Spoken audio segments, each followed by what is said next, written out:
So hey anime fans. The series name is What If Naruto X One Piece Harem. So let's start the series. Great, another jungle, why do I got to go through another jungle?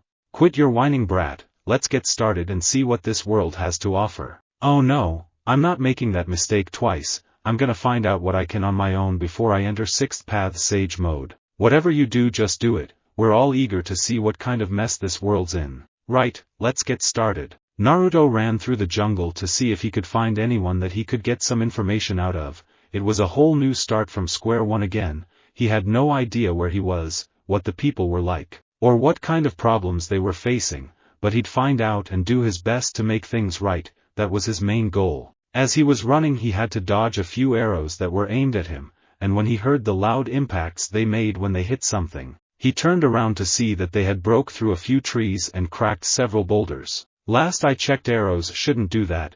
Naruto turned around once more as more arrows were shot at him as he dodged most of them but caught one that would have hit him in the chest. At least you know there are people in this place, said Saiken. Yeah, but if they're the shoot first, ask questions later type, I don't think I'm gonna get much information out of them. You do make a valid point Naruto-kun, said Matatabi. I gotta do this the old-fashioned ninja way. Naruto then disappeared from view as his attackers lost sight of him. He didn't bother to see just who attacked him as he went in the direction he felt some potent energies come from. A little over 10 minutes later he found himself overlooking a town bustling with activity. After just a few moments of observing from his perch on top of a cliff's edge he noticed one thing in particular that stood out in this place. There was only women and young girls, not a single man or boy in sight. Man, even the Amazons back on Sanctuary weren't this adverse to men. Well, this obviously isn't Sanctuary, but you'd definitely stick out like a sore thumb here. Hee, well that's what good old Henge is for.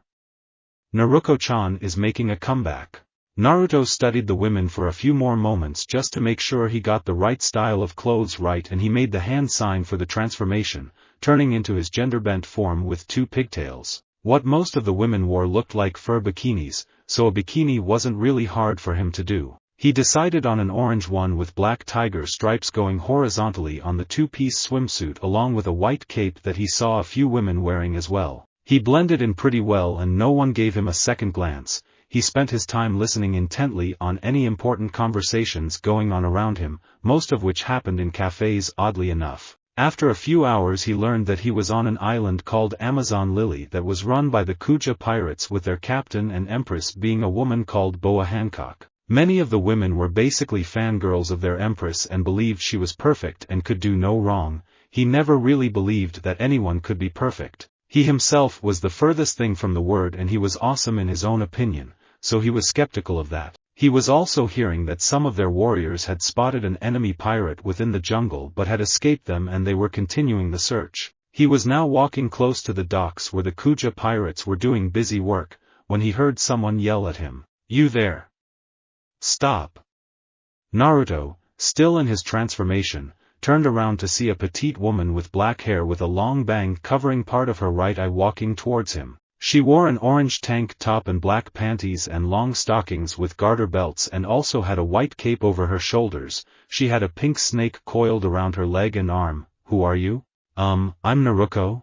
I've never heard of you before, and I know all members of the crew. You know it's against the rules for Kuja citizens to wear a coat like that with the symbol of the Kuja pirates if they are not part of the crew. Naruto remembered he added that symbol to the back of the cape since he saw others have the same thing. It was a skull with 9 snake heads circling around it making it resemble a flower almost. Oh.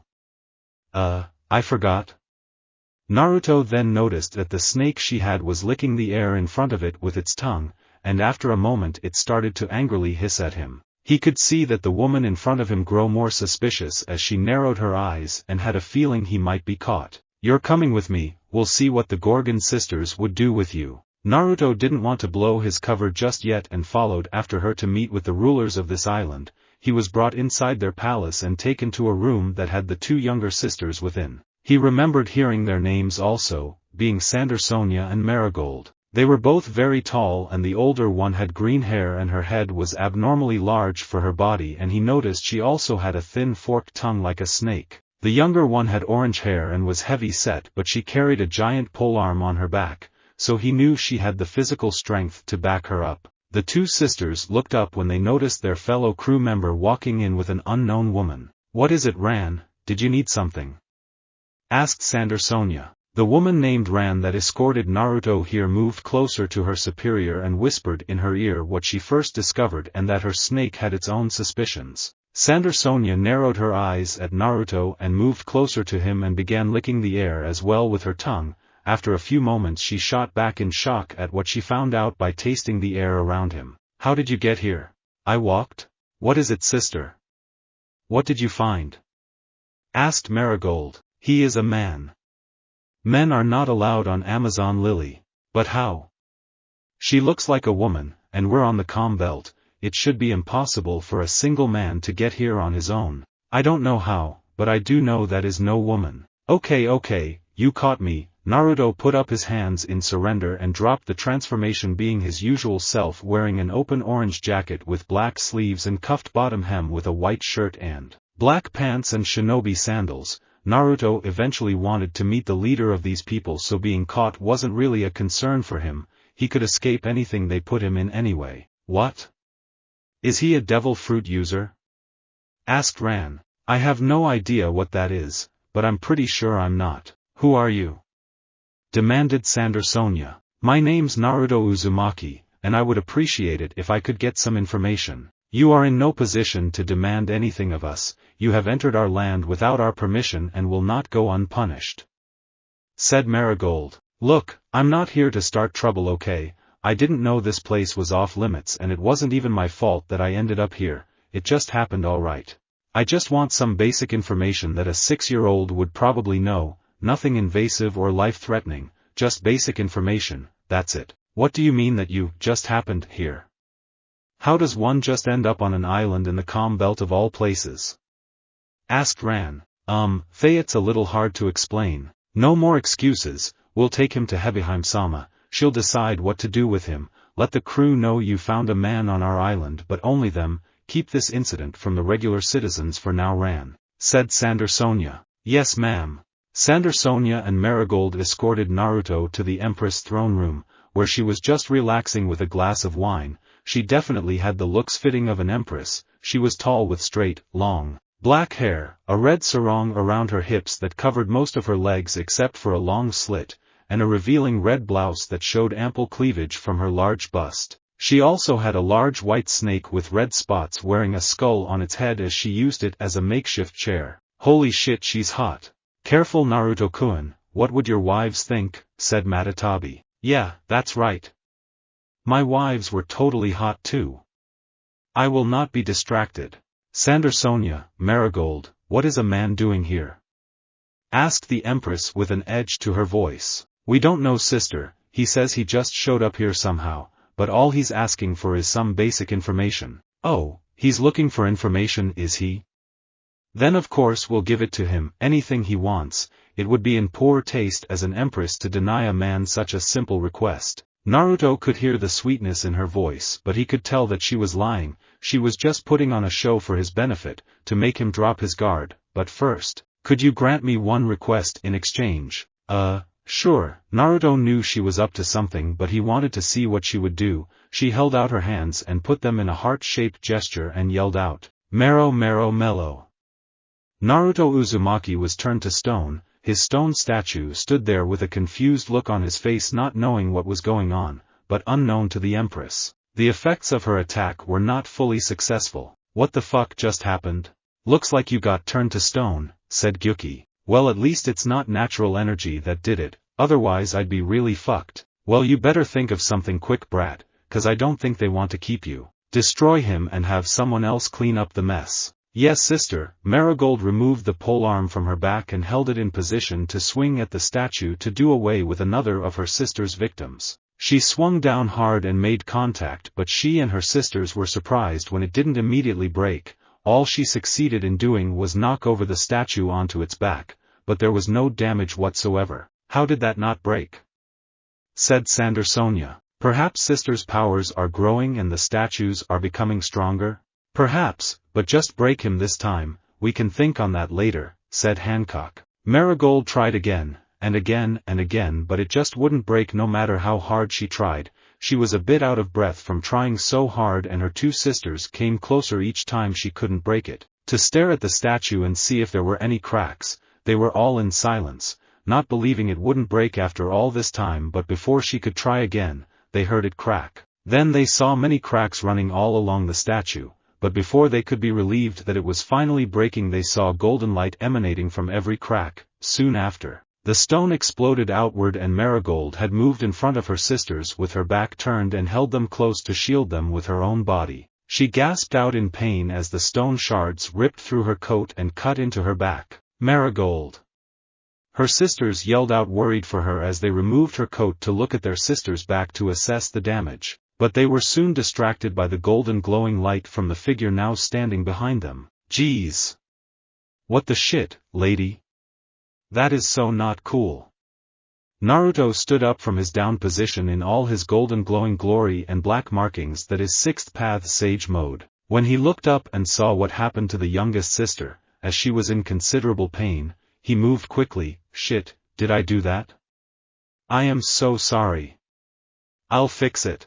As he placed his hand on her back and started healing her, he noticed a brand mark there just beneath her bra strap that he knew nothing about and thought she might want to keep it in case it meant something important to her. He's heard of people putting brand marks on themselves, sort of like a tattoo but a little more extreme, so he didn't know if she had this done to herself or not. There, all done.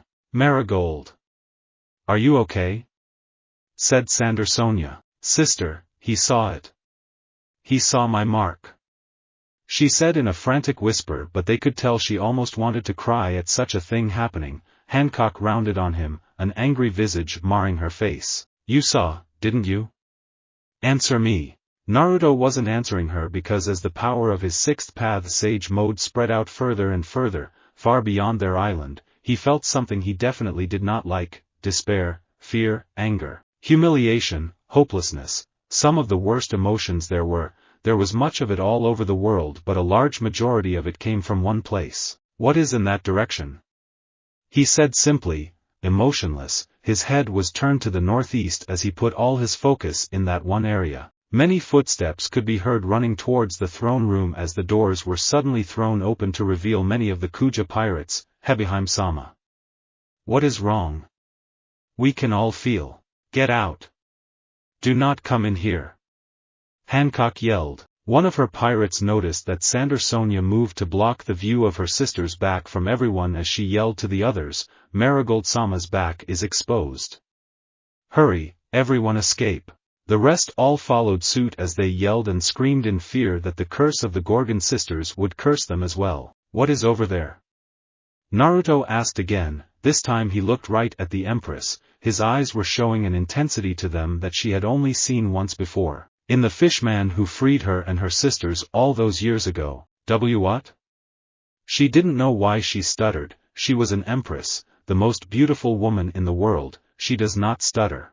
But she couldn't help it. The power he was giving off was finally starting to affect her as her emotions were winding down. She could see that her sisters were being affected too, as they couldn't find the strength to stand at the moment but looked in her direction for guidance or reassurance. She thought to herself as she was unable to move in his presence, just as her sisters, it can't be.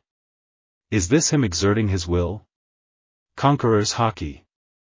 This man has the qualities of a king. In that direction, I can feel it. Despair, hopelessness, fear, all of the worst emotions you can think of are just lingering, festering in one area, and it's in that direction. Naruto pointed to the northeast this time to make sure she couldn't misunderstand him. She took the time to finally think about his question and the direction he was indicating, and her eyes widened slightly as she knew exactly what was in that direction, and the emotions he described were the same ones she and her sisters felt when they were trapped there. Mariewa. Her hands immediately covered her mouth after she said it. That was not a place she ever wanted to remember, let alone utter its name. Her sisters looked at her in shock as they didn't even want to think about it either. Naruto dropped his sage mode, returning to his normal state, which gave the Gorgon sisters a bit of relief. He had a name of the place, but he needed to know more. He could tell that this was a very sore subject for the sisters and he would feel like a complete for putting them through this, but he needed to know. Who is in Mariewa? What is over there? Stop it. Just stop it. We don't want to hear this. Screamed Sonia. She and Marigold were slumped on the floor hugging each other and had tears running down their faces, and Hancock was nearly catatonic. It seems this subject was worse than Naruto thought it would be. He thought back to this short encounter and thought about everything that went on here, despite him not paying particular attention. He did hear the youngest sister almost crying when she said he saw her mark, and then the Empress yelled at him about seeing it also. Then the pirates that came barging in here ran away after their Empress yelled at them, and realizing the youngest sister's back was exposed, so if he had to guess, that mark is definitely something that was not done to her willingly. In order to try and gain some of their trust, he decided that he would heal it and see what happens. Naruto entered a partial sixth path sage mode as his eyes turned yellow, his pupils changed into a horizontal bar and vertical slit, and his right hand and forearm started to glow in the same bright gold as before, and placed it on Marigold's back. She jolted at his touch and started to go limp in her sister's arms as she began softly sobbing into her sister when he touched her. It not only brought back painful memories as his warm hand reminded her of the hot brand they used to mark her, but it felt like he was taking away her strength. Sister. My strength. When Hancock saw this, she charged at him, trying to get him away from her. Don't touch my sister. She threw a haphazard punch towards him, but she was still too emotional to properly focus, and he easily caught it with his left hand across his body and held her in place as his right hand went back to normal. As he finished, Hancock immediately knelt in front of her sister and faced her to see if she was okay. Marigold. Are you okay? What happened to your strength? I don't know, I can feel it coming back, but, his touch felt like sea stone, it was making me weak. You have sea stone on you? But how, aren't you a devil fruit user? Said Sonia. I have no idea what sea stone is or what a devil fruit user is. Then how were you taking away her strength? Demanded Hancock. I have no clue, that never happens when I do that, it's usually the opposite, people tend to feel revitalized after I healed them. Heal? Heal what? Take a look for yourselves. Naruto indicated towards their sister's back to show them, and they both moved behind her to see. What they saw shocked them as their knees wavered and they fell to them. They looked over their baby sister's back and saw nothing but unblemished skin. That horrible mark that was put on her all those years ago was gone, not even a trace, or any indication that there was anything ever there. They couldn't stop the tears if they tried as they sobbed loudly and clung onto their sister's back and buried their faces into it as part of their dark past was erased right in front of them. Sisters. What's wrong? What did he do?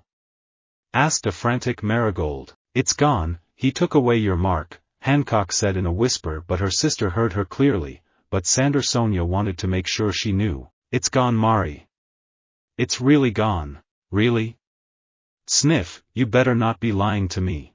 Never, not about this, come on, look for yourself. Sonia dragged Marigold off her feet and towards Hancock's wardrobe, where she had multiple mirrors going around in almost a full circle so she can see her reflection for herself. He could hear the two sisters shedding happy tears as Marigold saw for herself, and then he looked towards the Empress as she stood up and faced him. As Hancock looked at him, trying to recompose herself, she couldn't help but be grateful, but she also didn't want to trust him so easily after just one good deed, even if it was a major one. She decided she would at least hear him out. She wiped the unshed tears from her eyes and stood straighter as she addressed him. What is it that you wanted to talk about? Sigh, I really kinda don't want to ask anymore. The Empress walked over to her snake throne and took her seat. Yes, you wished to know about that place. Okay, let's just forget about that place and talk about something else. I'll be straight with you, I am limited in knowledge about the world right now. What I initially wanted to know was what's going on in this world today. Who are the major powers, is what I really want to know. Are you from an undiscovered island? Yeah. I just left my home and everything's so different out here that I don't know where to start. I've never heard of any place outside my, island, so I'm a little lost, you could say. And how did you get here? Someone transported me here. It was a freak accident and something went wrong and I got transported to a random place. I don't even know how to get back, so I'm kinda stuck here. I see, She could tell that his story was off, but it didn't sound like he was completely lying either. Very well, we will educate you on what you need to know as thanks for removing that mark from my sister. Her two sisters were now standing on either side of the Empress throne ready to contribute if they could. Thanks. I appreciate it. They first told him about the devil fruits and the mysterious powers they give to those who eat them. They told him of the three types being paramecia, the most common, that give their users physical superhuman abilities.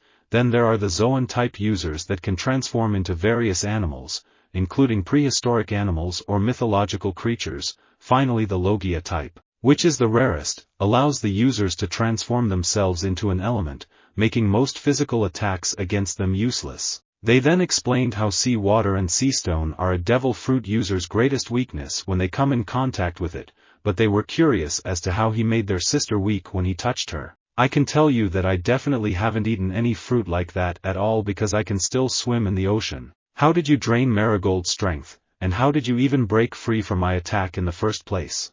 I used Sage Mode to break free of that stone shell, and by the way, that wasn't very nice, you know. Impossible.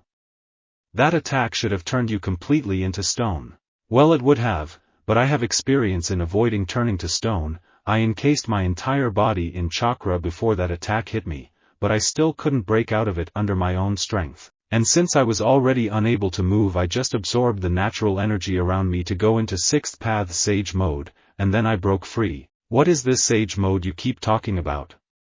Asked Marigold. It's a form I can take that will augment my abilities, making me stronger, and increasing my defense. Armament Haki too, said a shocked Hancock, realizing he can utilize all three forms of Haki at such a young age, at least as far as she knows. Haki?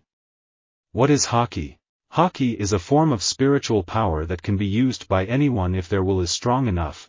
There are three forms of Haki, and two forms can be trained to become stronger, but the third form is only ever found in a select few. If what you say is true about that sage form you spoke of, then from what I have seen, you are able to use all three. Observation Haki is the ability to detect the presence of others without using your natural senses, but to be able to sense the people all the way to red line. That kind of sensory perception is unheard of. Yeah, I'm a pretty decent sensor in my normal state as I am at this moment. I can sense everyone on this island right now if I really concentrate. But the form you saw me take with the glowing and the black markings is a higher form of Sage Mode. With enough time in that state I can sense everyone on the entire planet. That's why I could sense those people suffering so far away. What? The entire planet? How is that possible? Exclaimed Sander Sonia. Uzumaki Naruto is just that awesome. So what are these other forms of Haki? Armament Haki allows the user to create a form of invisible armor around oneself from the strength of their will for increased defense and sometimes offense. But those with stronger Haki or stronger physical strength can break through Armament Haki. This type of Haki can also allow someone to fight a Logia user, as it has been known to be able to cause physical damage when used against them. I can use my chakra and Sage Mode to beef up my defense, but it's more dependent on the amount of chakra and the density that I make it, but I guess I can control it at will. So it's like the same thing, I suppose. What is chakra? Asked Marigold. Chakra is my energy source. It is a mixture of physical and spiritual energies that my body produces, that I use for my techniques. We've never heard of such a thing before, said Sander Sonia. Didn't think you would. It's kind of exclusive to the people where I come from. Now what's this last form of Haki? Conqueror's Haki is the most rare form of Haki, and it cannot be learned or trained in. Only those who are said to be chosen can use this Haki. This type of Haki allows the user to exert their will over others. Those who are weak-willed will pass out when this form of Haki is used against them, but to stronger people like me and my sisters, it can make us stay rooted to the ground. Just like you did to us earlier when you took that glowing form. We were unable to move when we were in your presence. I myself am a user of Conqueror's Haki, but even I was not able to fully withstand your will. Towards the end, Hancock sounded a little angry that she could be seen as weaker than the man in front of her. I wasn't exerting my will over you, that was just the density of my chakra in that form. I can exert my will to intimidate others, but I have to do it consciously. I wasn't trying to intimidate you or your sisters at all. The three sisters were shocked by his words, because if that was just his power affecting them like that, Then how would it feel if he really tried to exert his will over them? Just who is this man? I'm a little curious about what we were talking about earlier before we got into this hockey stuff. I want to know how I was taking away your sister's strength earlier because that really doesn't happen. Would you mind doing a little experiment really quick to see if we can find out what went wrong? Why should we help you? Said Sander Sonia. It's not my intention to hurt anyone, well at least those that don't deserve it. I wasn't trying to take away your sister's strength and I'd like to avoid doing so in the future with anyone else that might need my help. Very well, what is it that you would have us do? Said Hancock. I'm guessing that all three of you are devil fruit users and you said that sea water and sea stone are your natural weakness, but I don't have either of those things on me so it must have been my energy. I just want to make sure which energy it was that did it. How about as a control, one of you just shakes my hand without me channeling any sort of energy. Naruto then stuck out his hand for any one of them to take to try and confirm the theory he already had in his head. Sander Sonia was the one to move forward and she hesitantly took a hold of his hand. But like he thought nothing seemed to happen as she didn't react in any way. Did you feel something, Sonia? Asked Marigold. No, I didn't feel any kind of reaction from touching him. Alright, let's try a different energy and see what happens. Naruto's hand and forearm began to glow but it was not as bright as Sixth Path Sage mode. He was only using Kurama's chakra to activate Kurama mode without gathering any natural energy. Sander Sonia once again slowly took his hand but there was a reaction to it but it wasn't one she was expecting. His energy felt like it was giving her strength and making her more invigorated. She immediately let go as her sister called out to her. What happened, Sonia? You looked like you were surprised. Did he do anything to you? Asked Hancock. And no, it felt like he was giving me strength. I could feel it coursing through me. It was a little intense. What? Then why did it feel like sea stone when he touched me? This isn't the same type of energy I used to heal you. It might look the same but there are subtle differences. Watch, I'll show you now. Naruto then absorbed the natural energy around him and along with Kurama's chakra entered a partial Sixth Path Sage mode and they saw as his forearm and hand became even brighter than it was before. This is what I used to heal you. You can see that it's a little brighter and when I'm in the full cloak the markings are a little different compared to the form I took before this. Shake my hand now and let's see what happens. Sander Sonia did so but as soon as they touched, she reeled her hand back as if she was burned. That was it. It felt just like sea stone. I could feel my strength being drained. That's what I thought it would be, but just to make sure, let's try it one more time but with a less intense version of that. I just want to be completely sure. Naruto stopped the Sixth Path Sage mode and instead went into regular Sage mode without Kurama's chakra. They saw that his hand was no longer glowing, but saw the change in and around his eyes. Sander Sonia took his hand again but pulled it back soon after. That was like the same, it was pulling my strength but it was less intense and it wasn't taking it away as quickly. What does that mean? How are you able to turn your body into sea stone? Asked Marigold. I'm not turning my body into sea stone, like I said before. When I use Sage mode I take in the natural energies of the surrounding area. I'm thinking that since there is a lot of ocean around your island, the natural energy I absorb must take in the properties of the water which makes my Sage mode have the effect of sea water and sea stone on devil fruit users. Then that makes you the natural enemy to all devil fruit users. Hancock had a disturbed look on her face realizing how dangerous this man can be against those who have eaten the mysterious fruits. If he decided to attack them they could be subdued very quickly, especially if he took that higher form of his Sage mode he showed them before. She needed to get this man away from her island as quickly as possible. You make it sound like I want to go hunting down devil fruit users or something. I can tell that you're more wary of me now but I promise I'm not here to hurt you or cause any trouble. You don't have to fear me. The sisters just looked at him, studying him to find out if he held any kind of deceit, but they couldn't readily find anything that would give him away. They know he hasn't outright attacked them and he did heal their sister's scar, so they would give him the benefit of the doubt for now. They decided to move on and continue to explain the major leaders in the world to give him the information he initially wanted. For the next couple of hours the three sisters explained what they could, but they didn't know everything. The Kuja didn't usually bother with the outside world. Their pirate crew only left the island to restock supplies or patrol their waters, and on occasion hail a call from the world government, but they usually ignored those. Naruto learned that this world was almost entirely comprised of ocean, which further confirmed his theory about his sage mode, and it was so big that a world map had yet to even be completed. The Empress showed him a small map of the paradise portion of the Grand Line with only a few places marked with names. He immediately noticed that Mariehua was located on Red Line, which was the largest landmass there was on this planet. Everything else was just island after island. Amazon Lily was located on the Calm Belt, which he found extremely odd and thought it was impossible that no current flowed through it. They then explained to him about the Marines, the world government, pirates, the Shichibukai, and what they knew of the Yonko. Naruto had a serious look on his face as they finished explaining what they could to him. The world government is the one in charge of the majority of the world, and when he heard that the Red Line falls under their jurisdiction as well, which included Mariehua, he knew that the government was most likely the cause for the suffering he felt coming from that direction. He needed to know more. He didn't think a government would be so careless as to allow undue suffering right beneath their noses. They had to be a part of it, but he needed to make sure. Thank you for your time, I appreciate everything you told me. You're welcome, it is the least we could do for what you have done. You know, if you and your other sister have the same marks on you, I can remove them as well. The sisters tensed at that. They didn't think he would be willing to do the same for them, and they didn't even want to mention that they had the same mark, but he figured it out on his own. Hancock was still wary of trusting him and figured he would want something else in exchange for such an offer. They gave him information because he healed Marigold, but what would he ask for if he healed them as well? The price would undoubtedly be too high, but she had to know. And what would you want in return for such a service?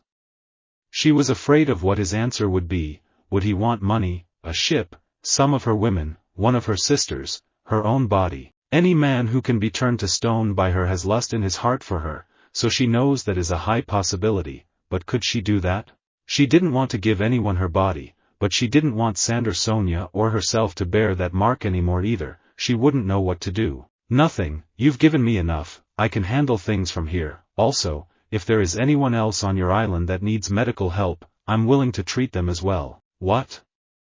Her sisters were just as surprised as she was that he would ask for nothing and even offer to help others on their island. I don't need you to give me anything, I can figure stuff out on my own now. I'll have to infiltrate that place and find out what's going on there, but it'll be no biggie. Are you an idiot?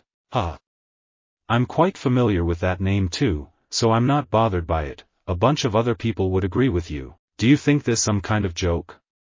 Only one person has ever broken into Mariehua, and since then their fortifications have more than tripled. There is no way to enter that land unnoticed. Naruto gave the Empress a wide grin as he responded, well, that just makes it more interesting, but whatever defenses they have still won't stop me. Why?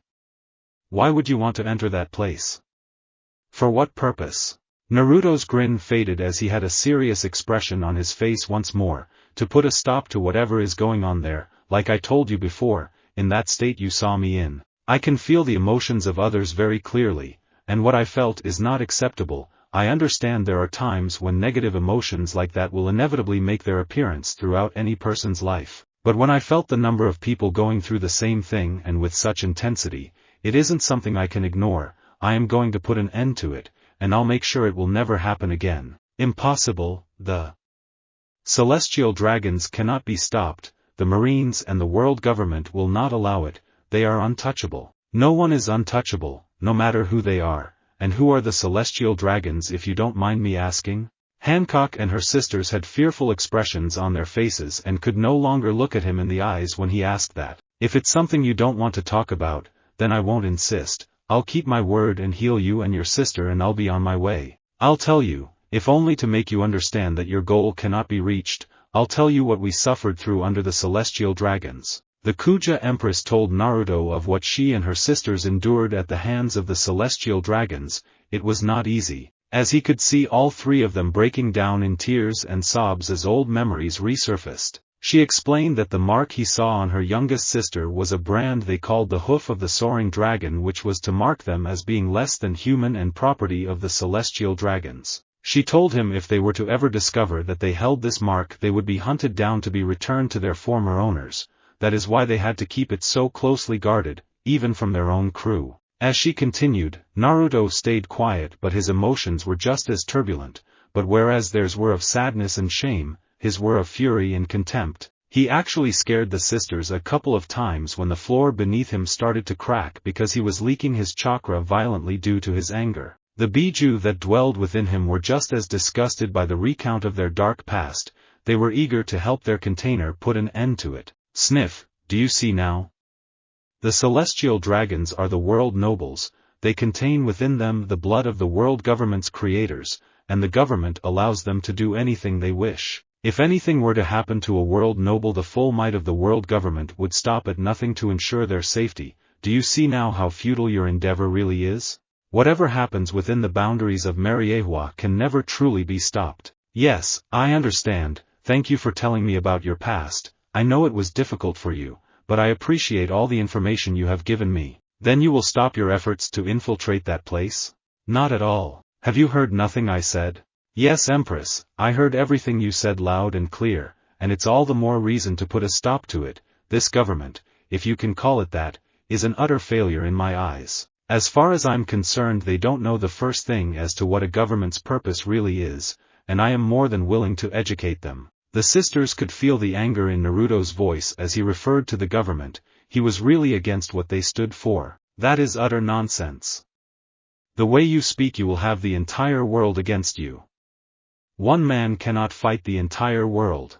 That won't stop me from trying. You'll die. You shared something deeply personal and traumatic with me, a complete stranger, so allow me to share something with you. You might think me arrogant or maybe insane, but I have endured wars and battles with beings that could utterly decimate entire planets if given the time or opportunity, and I have overcome them, not on my own by any stretch, but compared to them, a simple government will not be enough to stop me. How can you expect us to believe something like that?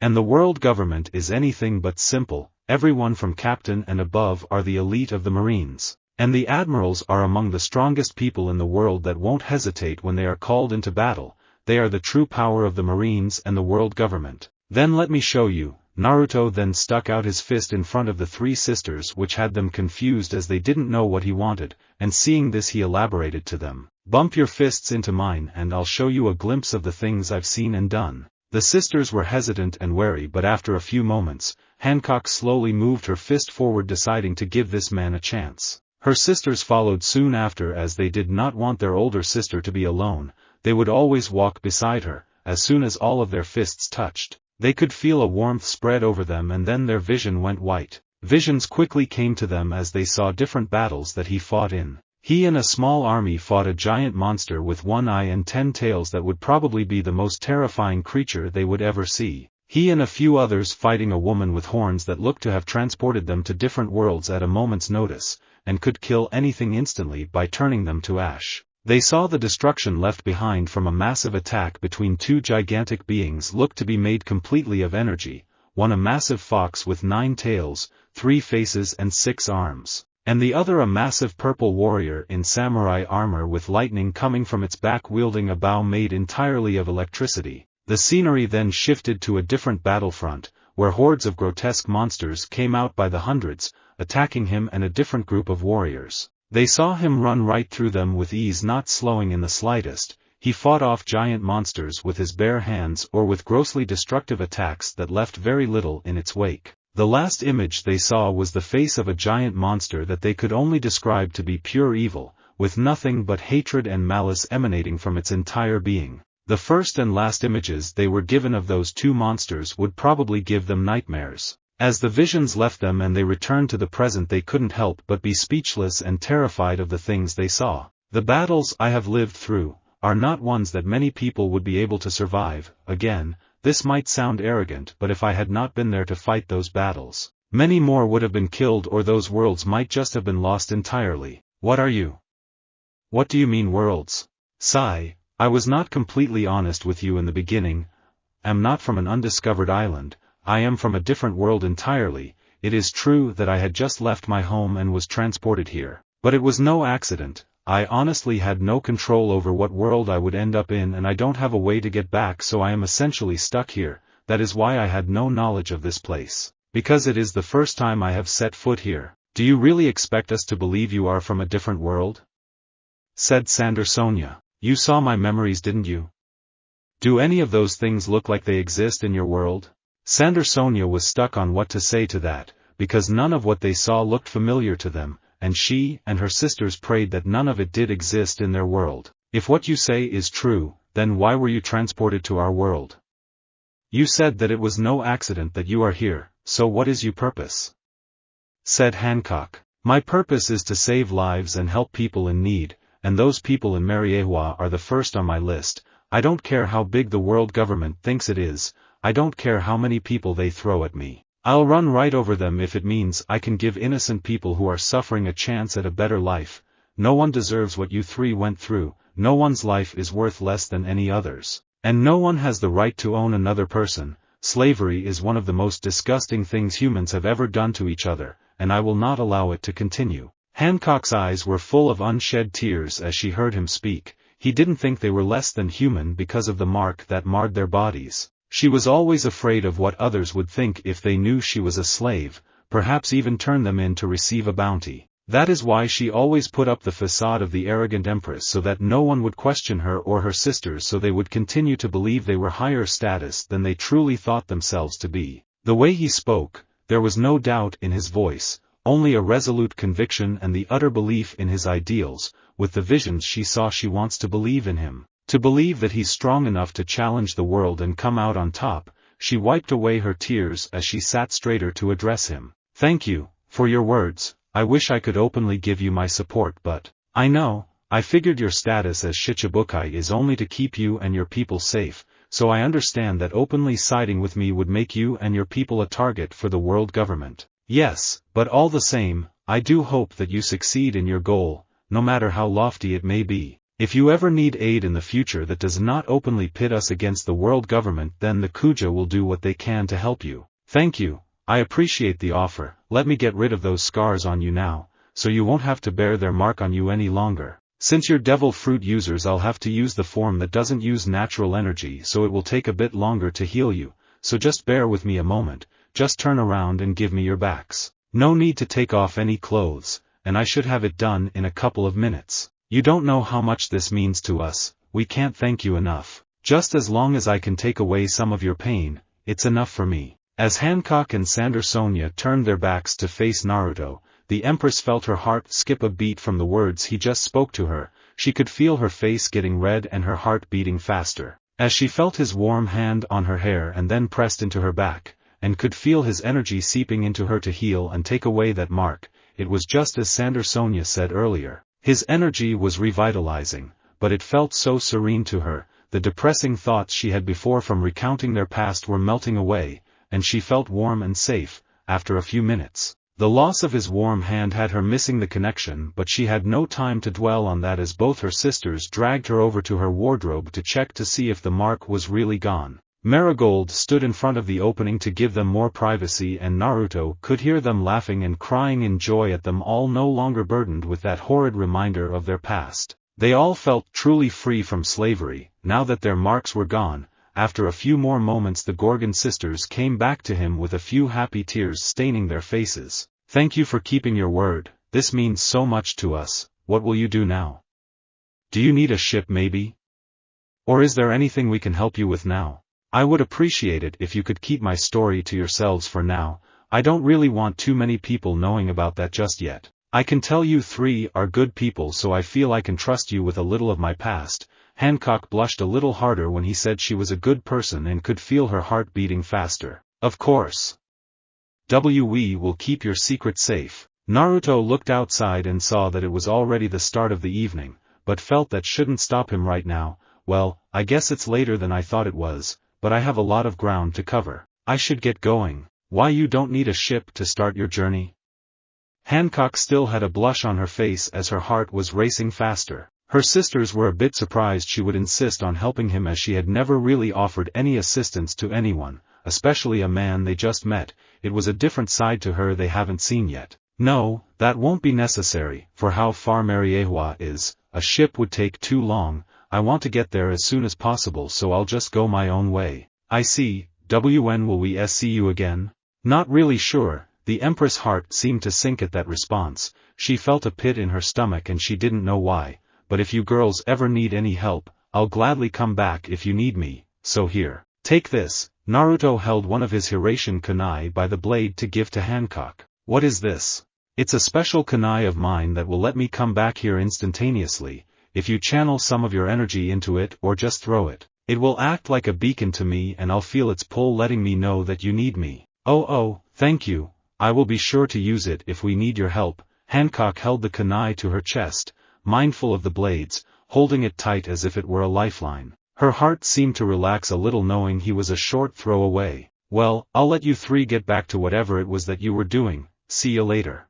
Naruto then moved to the balcony through the open double doors and the three sisters saw what looked like 6 insect wings sprout out of his back as he jumped to sky and took off at incredible speed. What is that man? Do you really think he's from a different world? Asked Marigold. I don't know, no normal human can have powers like that without some kind of devil fruit, and with the things we saw him do in his memories, he has far too many abilities that a single fruit can give to someone, said Sonia. What do you think, sister?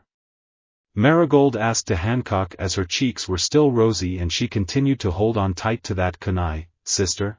Huh? Oh, why yes. What is it? Are you okay? Asked Sonia. Of course. Why wouldn't I be? You just seem a little preoccupied, but anyway, do you think we can trust him? He took away our marks. With that, we are truly free, we don't have to hide in fear or shame anymore, that is all I need to trust him. The two younger siblings listened to their sister's words and realized she is right, he didn't do anything to harm them, but instead took away something they thought they would have for the rest of their lives. And in exchange, all they did was give him information that wasn't exactly a secret or could be used against them. They all felt that they really did get the better end of the deal. Naruto had been flying over the ocean for a few hours now using Komiai's chakra to create wings for himself. It was still the middle of the night so it was very dark, but all he had to do was head straight in one direction and he would get there eventually. As he continued moving forward he could see daylight up ahead of him, which was strange because it was still nighttime where he was currently. He would eventually come to terms that this new world he was on was very strange and the proper laws of physics, astronomy, even common sense and many other things did not apply to this world. He came within the area that the sun was shining brightly and from several kilometers away he could see many plumes of smoke rising in a single area. He felt that if there were people in trouble he couldn't just ignore them, so he made a slight detour to investigate what was going on, from up in the sky, high enough where no one could see him. He had a bird's-eye view of the entire island, if you could call it that. He saw a giant hole in which the ocean was falling into, making a massive circular waterfall. In the center of that hole was a large landmass that was connected to a smaller piece of land that was on the rim of the waterfall connected by an earth bridge. How that thin piece of land was holding up the large island was anyone's guess. If that land bridge were to be destroyed the whole island would fall in the massive hole in the ocean. On top of the island was a large city with many buildings that were now broken and burning as there looked to be a war going on below him. He didn't know what the fight was about so he felt he shouldn't just jump in without knowing anything. He made his way closer and the closer he got he could see many flags bearing the symbol of the world government and many soldiers in white uniforms carrying the marine symbol and many men in black suits he assumed also worked for the world government. He saw that much of the fighting with the soldiers looked to be over for the most part as the trail of destruction led to a building at the end of the island. That he overheard some soldiers calling it the courthouse, that faced another giant building that bore the name Enies Lobby. There looked to be a drawbridge that connected the two buildings but the bridge was pulled up so it left a massive gap between them. In order to keep out of sight, he activated his transparency technique to keep anyone from noticing him and made his way over to the larger building across the raised bridge.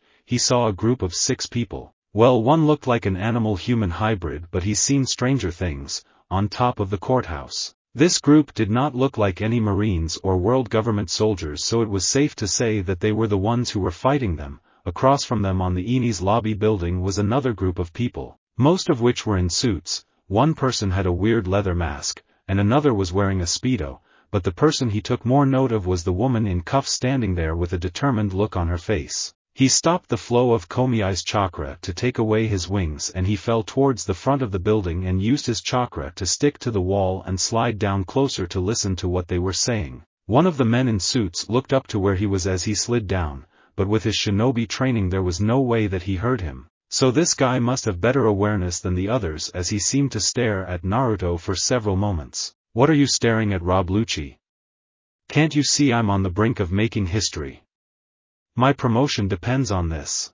"It's nothing." Naruto could immediately tell that he doesn't like the guy with the mask, but he's got to admit, this Rob Lucci guy has sharp instincts. It looked like the group on the courthouse came to save the woman in cuffs as they were yelling at each other back and forth trying to convince her to go back with them. He was a little put off at how insistent she was on dying. He listened intently as the woman he heard called Nico Robin told her story. How her homeland was destroyed by something called a Buster Call because they were researching ancient history that the government deemed illegal. They even put a bounty on her as a child because she survived the attack and made everyone believe she was dangerous. The more he heard, the deeper this world government was getting on his shit list. It looked like their arguments were coming to an end when the leader of the small group across from them told the one with the long nose to shoot down the flag of the world government. "Robin, I need to hear it from you. Say you want to live." It took her a few moments before she gave her answer as tears were freely flowing down her face, and she yelled out to them, "I want to live. Take me out to the sea with you." Naruto could see the happy expressions on their faces as she told them she wanted to be rescued. He couldn't help but like this bunch. They took their friendship seriously and were willing to fight a war to save each other. Then things went kind of weird from there. The guy in the Speedo burned up some blueprints and the masked guy got pissed and pushed him off the building. He then saw the kid with the straw hat stretch his arms ridiculously far, grabbing a hold of two of his crew members on either end of their group, and jump off the building. And then a train of all things came and jumped the half-lowered bridge as they and the Speedo guy landed on it, and they all crashed into the Eni's lobby building. He decided then and there that he wouldn't interfere with their fights as this was something personal for them, but he had a feeling that with their insane luck they wouldn't need his help anyway. However, that didn't just mean he was going to leave them hanging. He was going to tag along with Nico Robin, as Spandam and Rob Lucci took her away to get to the back of the building. He could tell that Spandam was a loud mouth, and he felt that he could get some valuable intel by just sticking around him for a while. As all four of them walked the tunnels beneath the building,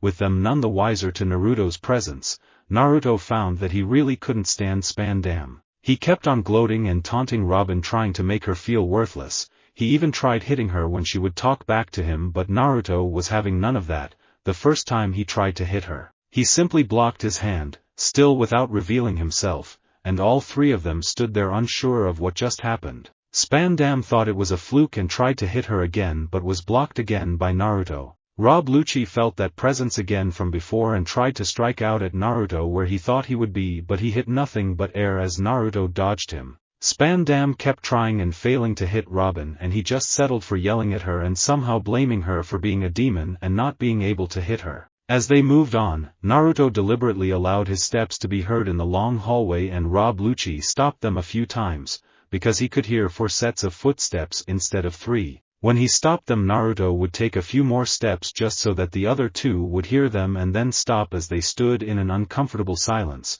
He thought it was funny as hell, because Spandam looked really freaked out that these weird things were happening around them, and Rob Lucci would strike out again to try and hit something he knew was there but he could never hit it. That's when they all heard it. "Robin." They all turned around and Naruto could see the expressions in their faces. Robin looked relieved, Spandam looked scared, and Rob Lucci looked like he was anticipating his fight with the Straw Hat Kid as he had a smirk on his face. Rob Lucci was eventually left behind as he stayed back inside a room to wait for his fight, and Spandam locked the door behind him and started shoving Robin forward up a staircase. Naruto saw that he took out that golden transponder he saw earlier and started speaking into it like a two-way radio. "Oi! Come in, CP9. What the hell are you guys doing? Don't you know there's a pirate on my tail? Are you listening to me? Gasp, you, what the hell do you think you're doing? Huh?" Spandam looked at Robin, who was looking at the Den Den Mushi in his hand, and saw that he was holding the wrong one. GG Golden Den Den Mushi. Shit. This is the baby Den Den Mushi, how careless. I activated the Buster Call. You idiot. Hurry and call it off. What? Call it off?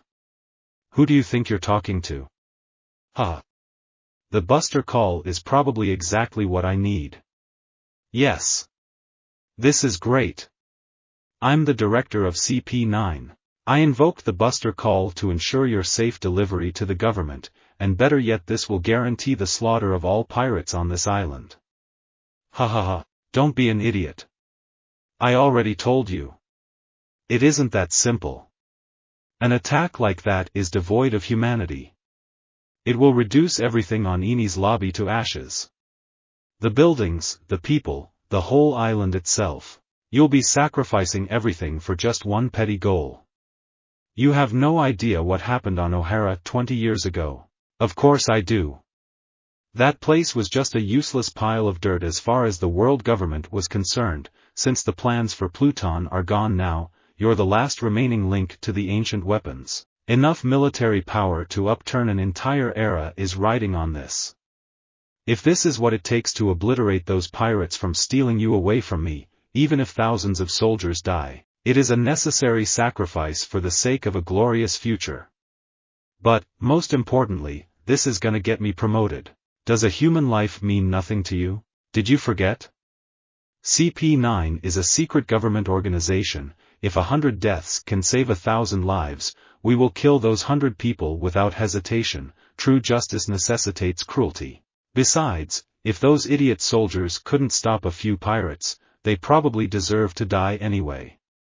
Ha ha ha. Robin noticed, as he was laughing, that the other Den Den Mushi in his hand was turned on as their argument was broadcast for the whole island to hear, so she told him, "That baby Den Den Mushi is still on." Huh? Oh shit. Did everyone hear all that? Cough. By the way, this is Straw Hat Luffy. Robin immediately leaned forward into the baby Den Den Mushi to warn everybody on the island. Everyone leave the island. A Buster Call is coming for Enies Lobby. Everyone on it will die. Shut your mouth.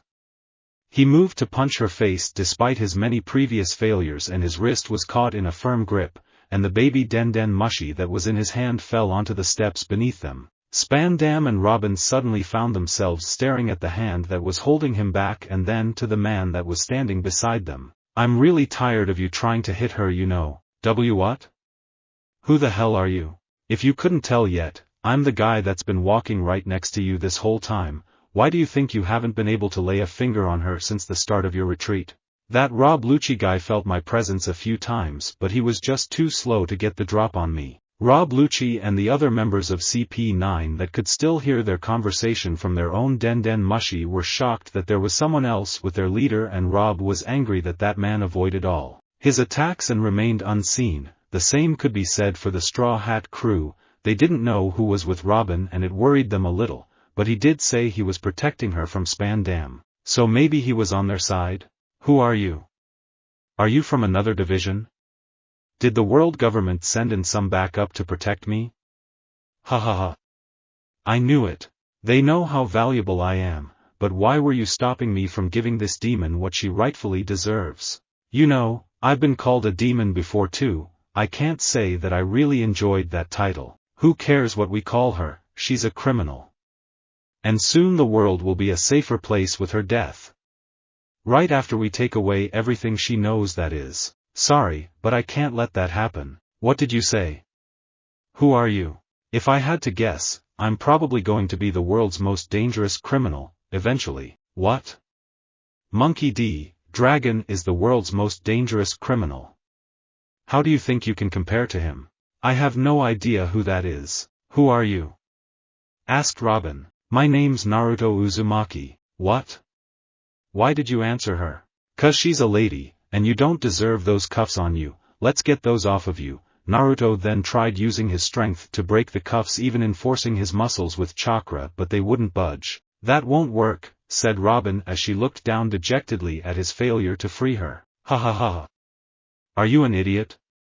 Those sea stone handcuffs are as hard as diamond.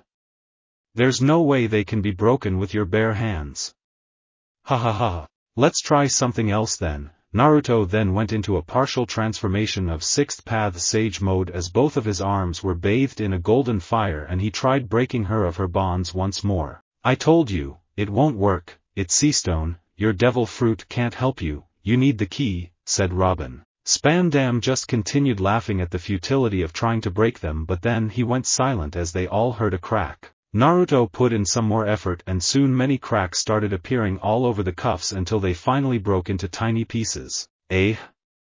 Spandam was rightfully shocked, as no one had ever been strong enough to just outright break seastone cuffs like that. Everyone on Eni's lobby that could still hear their conversation through the baby Den Mushi yelled out in surprise too as they heard them break. The Straw Hats were relieved that Robin was free, and it seemed like that man was trying to help them, so they had one less thing to worry about as they turned back to their own fights against CP9. Robin just stared at her hands, finally free from her bonds after all this time. She felt her strength returning to her and she looked at Spandam with an angry scowl and prepared to crush him. But she found Naruto there gently holding her wrists to keep her from doing anything. What are you doing?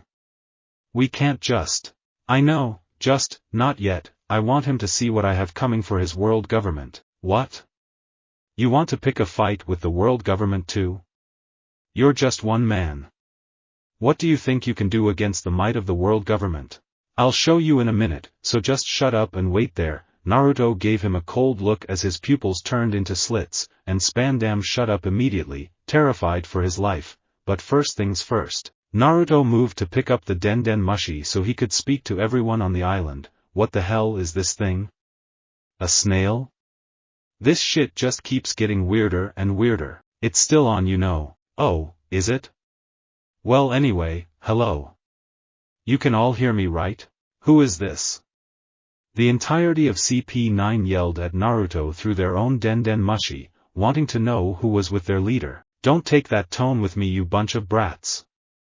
All the members of CP9 were taken aback by his outburst, and everyone else on the rest of the island had sweat drops on their brow for the way he spoke to some of the most dangerous people under the world government. Robin and Spandam were just thinking to themselves that he didn't look any older than they did. He probably looked younger than most members of CP9. Now here's what's gonna happen. I'm taking your dumb leader and your former captive up top from wherever it is I am right now, and we're gonna go give a proper greeting to this Buster Call thing. So the rest of you pirate kids don't have to worry about that. I'll handle it. I'll keep your friend here safe, so just do what you gotta do. And you all will be reunited once again after you've taken care of business. This is Naruto Uzumaki signing out. How do you turn this thing off? In the room with Rob and Luffy, Luffy used Rob's distraction of listening to the Den Mushi and snatched it out of his hands to speak to Naruto. Hey! Haruto, hold on. It's Naruto. Until we get there, protect her, please. I promise. Just wait, Robin, we'll all leave together. I have a good feeling about this guy, we can trust him, wait for us. Robin had a few tears in her eyes as she listened to her captain and responded to him, I'll be waiting, Captain. With that she took the snail from Naruto and turned it off for him. Humph. You two really think you can escape this place? The might of the world government is headed straight here to ensure my victory. Didn't I tell you to shut up? You may have caught me off guard earlier, but I have nothing to fear. The Buster Call will come to bring back their hero. I am too valuable for the world government to lose. And you will not stop me. Funk freed. Naruto saw Spandam take out the sword he had on him and pointed at him, and it began to stretch as the head of an elephant took shape and its trunk took on the shape of the sword aimed to stab right through him. Naruto was not fazed by this, even though an elephant sword is a first for him. And he caught the blade in a vice grip and looked the elephant in the eyes as his turn to slits once more, and he squeezed its bladed trunk a bit, making the elephant whimper in pain and fear. Naruto let go of it and Funk freed then went back into its sword form, refusing to come back out again, even against Spandam's orders. Funk freed. Get out here and kill him. I command you. He won't listen, he fears me more than he fears you. Now, we can't have you trying anything like that again, can we? Wait. I'm sorry. I won't do it again. Please. Geez, grow a spine will you? For all your babbling of how great and powerful the world government is, you sure are a coward, aren't you? What did you say to me? It looked like Spandam didn't like being called a coward as his expression darkened as he looked down and his hair shadowed his face. He yelled out in rage and threw a haymaker at Naruto. But he easily caught his fist and twisted his wrist, nearly breaking it as he cried out in pain, and then he kneed him in the gut, which caused spittle to fly out of his mouth as he collapsed to his knees and began coughing. Maybe you're not a total coward, but you are pretty weak. I know children that could throw a better punch than you, stronger too. What Naruto wasn't telling them was that those children he was talking about were his own children and grandchildren, so some could say that wasn't a fair comparison, as he was down on his knees. Naruto used his Mokuton to create his own shackles around his wrists behind his back. He then picked him up and threw him over his shoulder to carry up the stairs with Robin following him. You're a devil fruit user? No, just one of my many abilities. I'm not exactly normal, for a human. Don't worry about it too much. What are we going to do? The Buster Call is coming, there is no escaping that attack. I said leave it to me, didn't I? You don't understand, Tell me, what does this Buster Call entail, exactly? Cough, ha. The Buster Call is the strongest military attack at the world government's disposal, that is absolute justice, said Spandam while still being carried over Naruto's shoulder. The world government doesn't see the people on the map, they just don't care if they erase an entire island off that map. That is the Buster Call, said Robin. Ha ha ha. Exactly. 10 of the most powerful warships led by 5 of our strongest vice admirals will come here to ensure that justice is upheld. 10 ships, huh? Ha. That's great. What are you laughing about? This isn't a joke, yelled Robin. Sorry, you're right, it isn't a joke, but this is just convenient for me.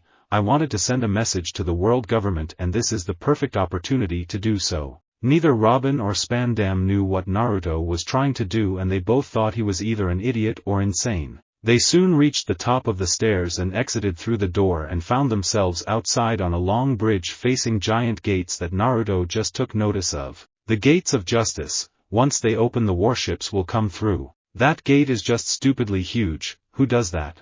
Hey! Over here! Hurry up and save me, you idiots!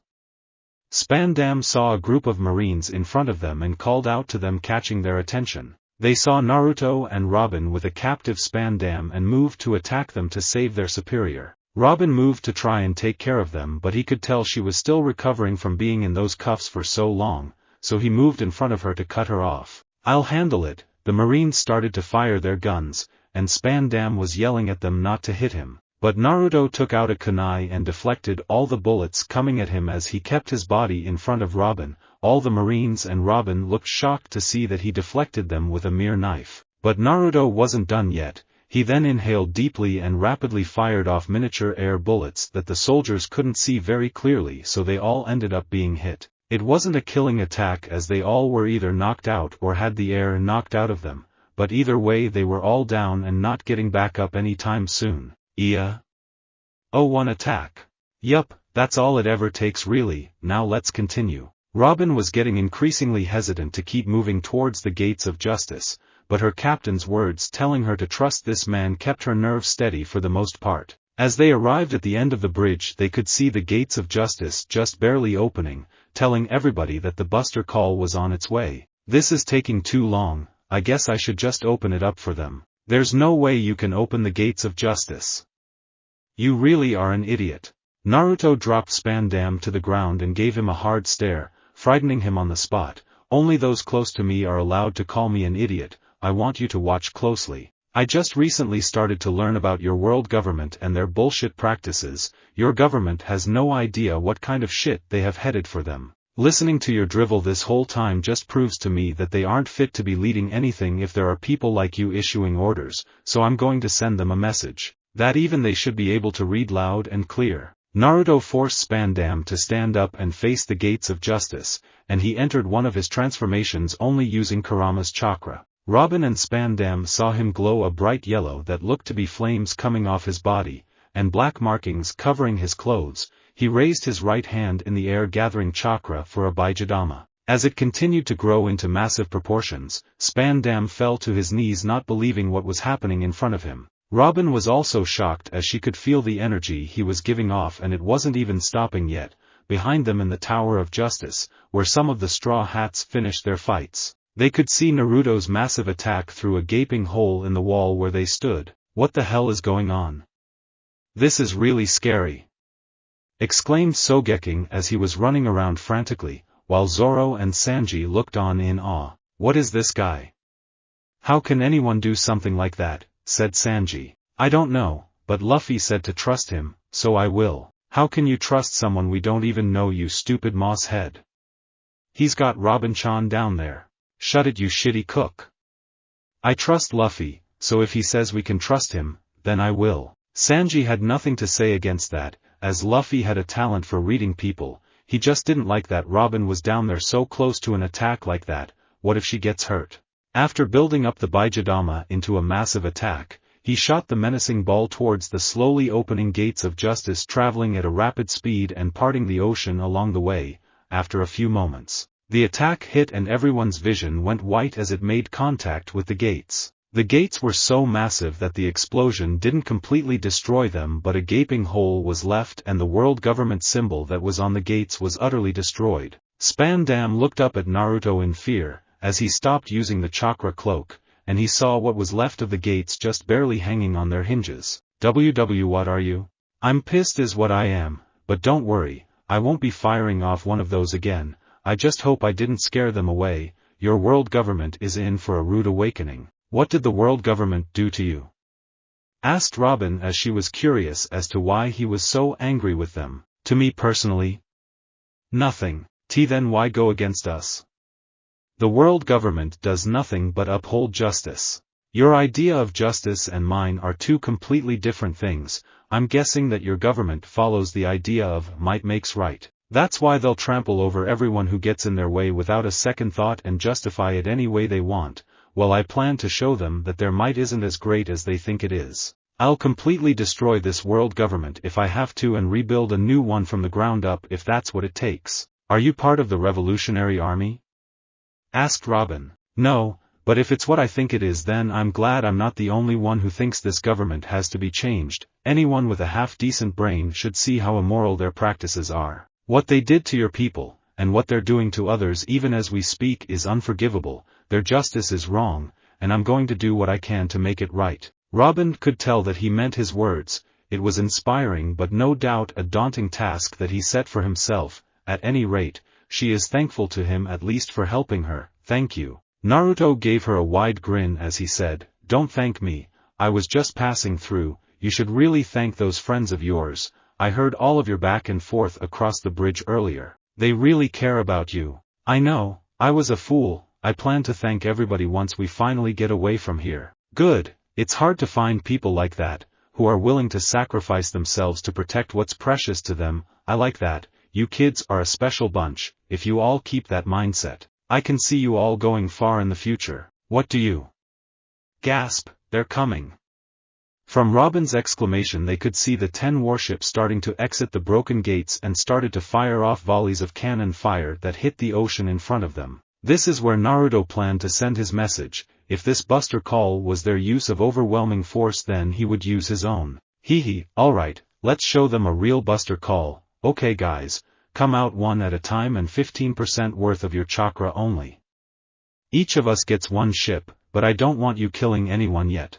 Most of those men are just lowly soldiers following orders, but they are still responsible for continuing to follow a shitty government like this. Other than that, have at 'em. Robin and Spandam were a little freaked out by Naruto seemingly talking to no one, but then they felt a spike of energy coming from him and what appeared to be a head began to emerge from his torso. The head of some kind of monster they couldn't identify came out, followed by a sandy brown body with blue vein-like markings going across it. Woo! Yeah baby!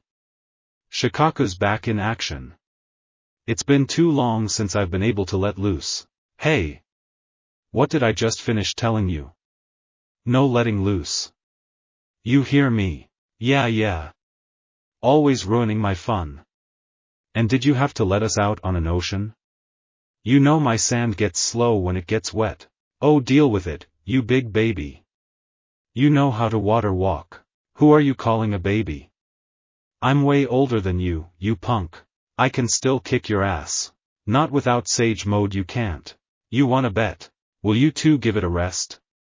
Shikaku, you should be grateful Naruto-kun even let us out this early, and Naruto-kun, would you please stop antagonizing him? said Matatabi as she was the next to emerge. Whatever.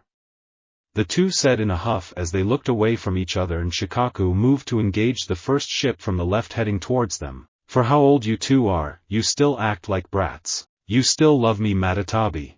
Nico, Robin, Spandam, and everyone else who could see, were shocked that these scary and deadly-looking beasts exited his body one by one, standing nearly 20 feet tall. They were even more surprised they were arguing with each other like they were family. After the first beast came a cat bathed in blue fire with 2 tails and yellow and green eyes. Then a gray and red turtle with a spiked shell, 3 tails and 1 eye emerged.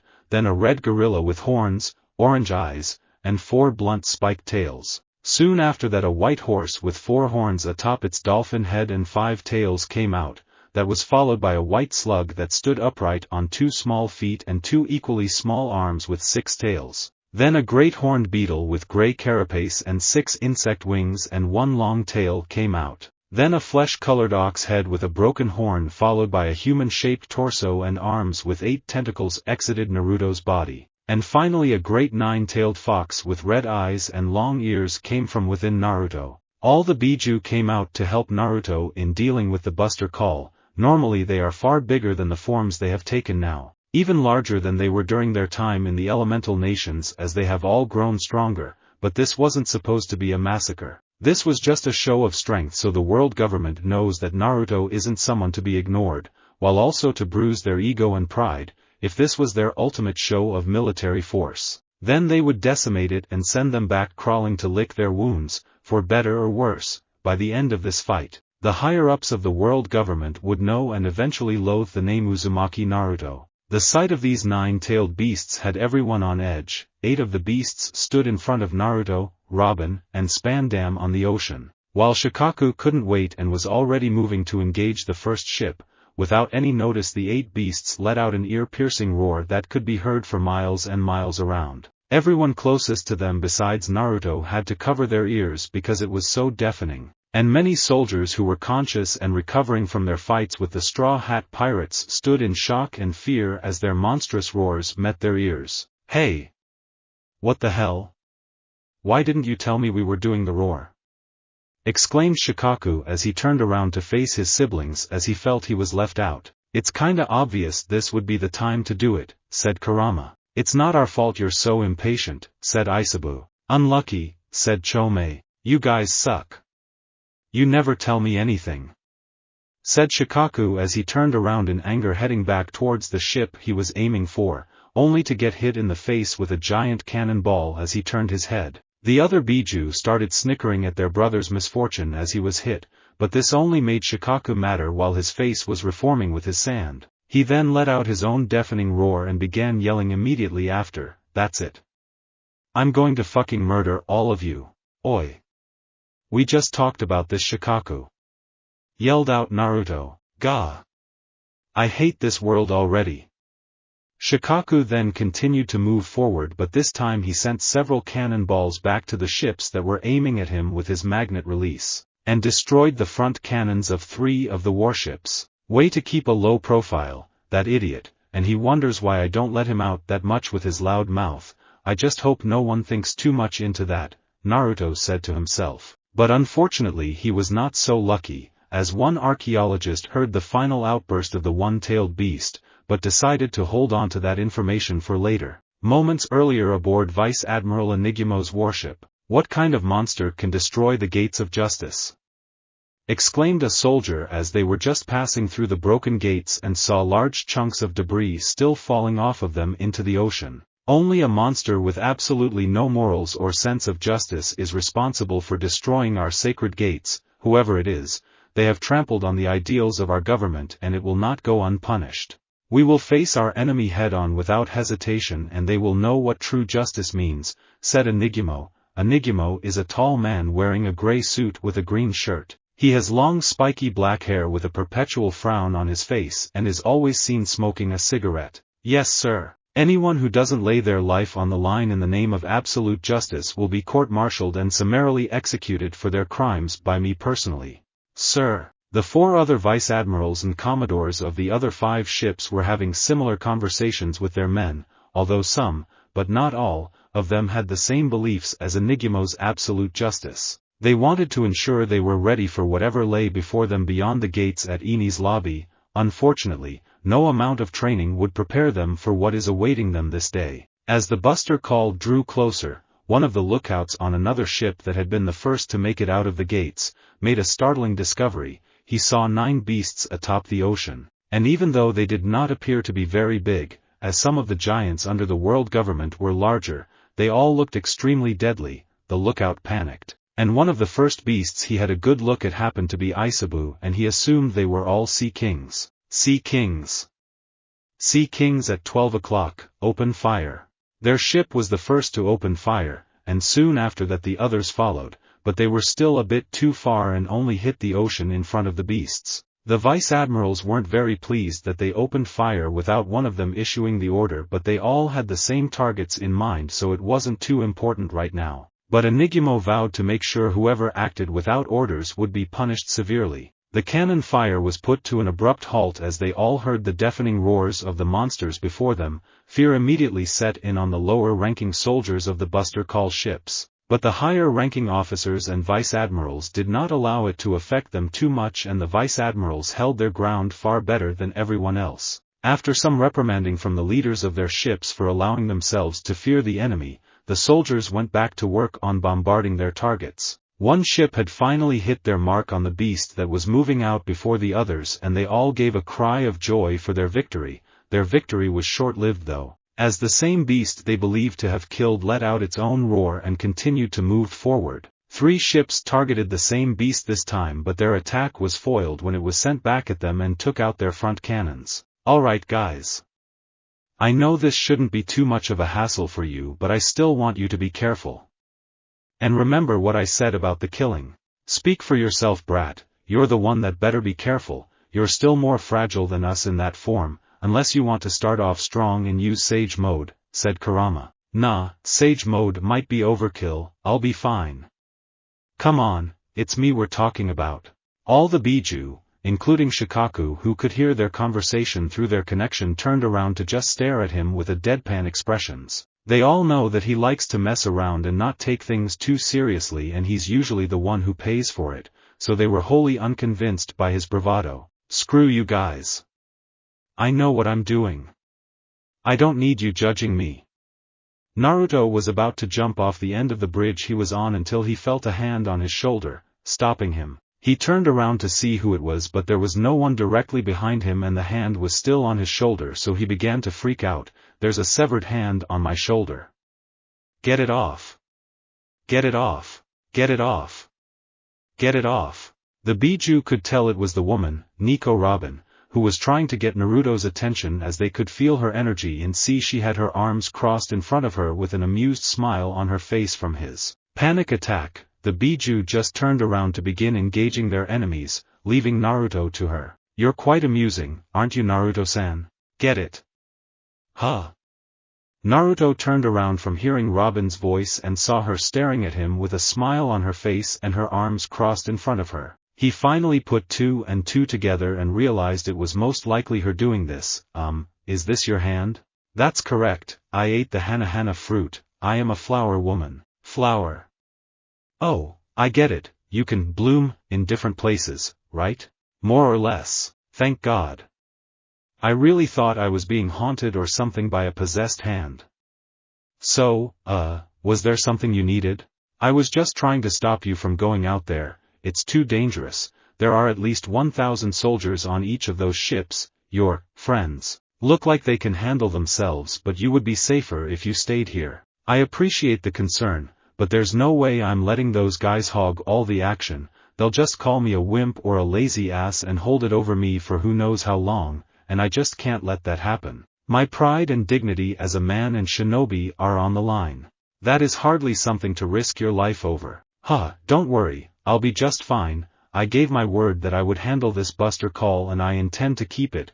Naruto then turned to Spandam, who was still on his knees on the ground, and spoke to him. You though, you're coming with me. What?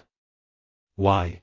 You're getting a front row view. Naruto grabbed Spandam and jumped onto the ocean to run to the only ship that hadn't been engaged yet, which happened to be between Kokuo and Saiken. leaving Robin behind to see him off. Unknown to Naruto though, Robin was using her powers to also watch and listen to what Naruto would do. She continued to hold her arms in her normal pose when using her powers and bloomed an ear on the back of his jacket and an eye on the front to get a first-person view of what he would do or say. She had to admit to herself that she found him very intriguing. The power he had to destroy the gates of justice and bring out these beasts from within his own body was astounding. Even watching him run on the ocean was something she was not expecting and proved to her that he was not a devil fruit user. But what caught her interest the most were the bits and pieces of conversation she heard from him. She remembers when he spoke to CP9, calling them brats and even referring to her and the Straw Hat crew to be kids. He was talking as if he were much older than all of them, even though he doesn't look to be any older than his mid-20s. And when that two-tailed cat had spoken about how old they were for acting like children,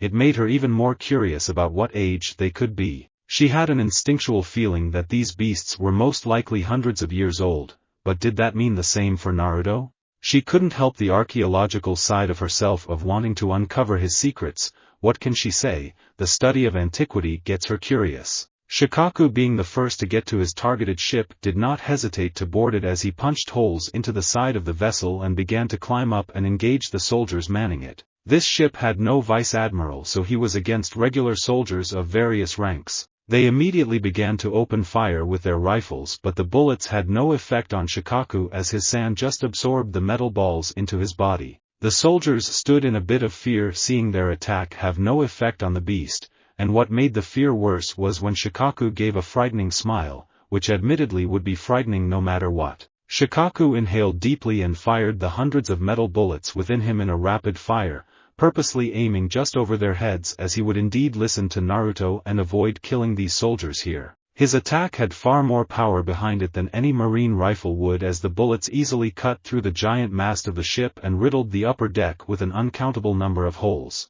The Marines took cover from the attack by diving on the ground, and when it was over, they looked above them as they could hear the ominous creaking of the mast breaking under its weight. They began yelling out to their comrades to get out of the way as the mast finally crashed down behind them, toppling over the second mast behind it and crushing the central structure on top of the ship. Shikaku was just getting started. He may not be allowed to kill anyone right now, but scaring them half to death was just as fun for the mad one-tailed beast. Several ships down from Shikaku, Chomei was the next to arrive at a warship, his ability to fly getting him there sooner. Chomei first flew around his ship just to intimidate the soldiers a bit, causing many to panic and begin to fire at the giant beetle. Their guns had no effect as his armored carapace was too thick to cause damage, and the cannons they fired at Chomei were deflected by his stinger or blown away by his wings.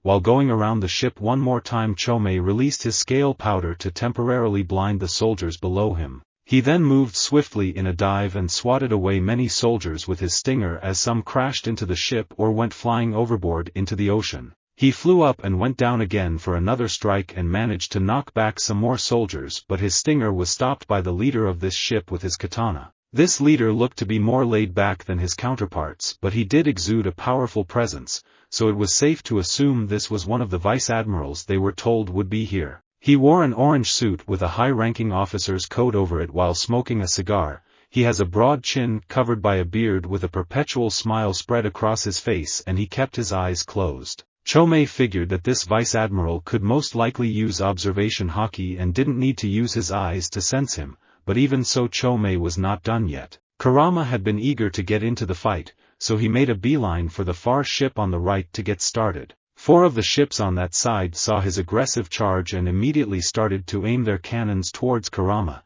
Their bombardment didn't work out for them as he evaded their attacks fairly easily. Since he as well as Matatabi are the most agile of the Biju, it was child's play to avoid being hit. When he was close enough, he leaped onto the deck of the ship and released another roar in front of the Marines, which the sheer force of it knocked many of them back and a few overboard the ship. Unfortunately for Kurama, there was no vice admiral on this ship, so he had to make do with the soldiers in front of him. More Marines came pouring out from the lower decks to engage Kurama as many fired their guns and the few captains brave enough engaged him with their swords. He set his tails to work immediately and began knocking back Marines and parrying sword strikes. When he knocked a few Marines off balance, he used his claws to swipe at them, breaking some of their swords and giving several shallow cuts on their torsos. taking them out of the fight. He was really putting the fear of the tailed beasts into the Marines. Kurama then heard the arming of cannons to his left from the ship that was meant for Gyuki, but he had yet to arrive. He heard the order to fire and saw that the ship next to them was opening fire on them. This shocked many of the Marines that one of their own ships would fire on them even though they knew their primary target was the beast that boarded them. Kurama could see how far these world government officers would go, even sacrificing their own men to win.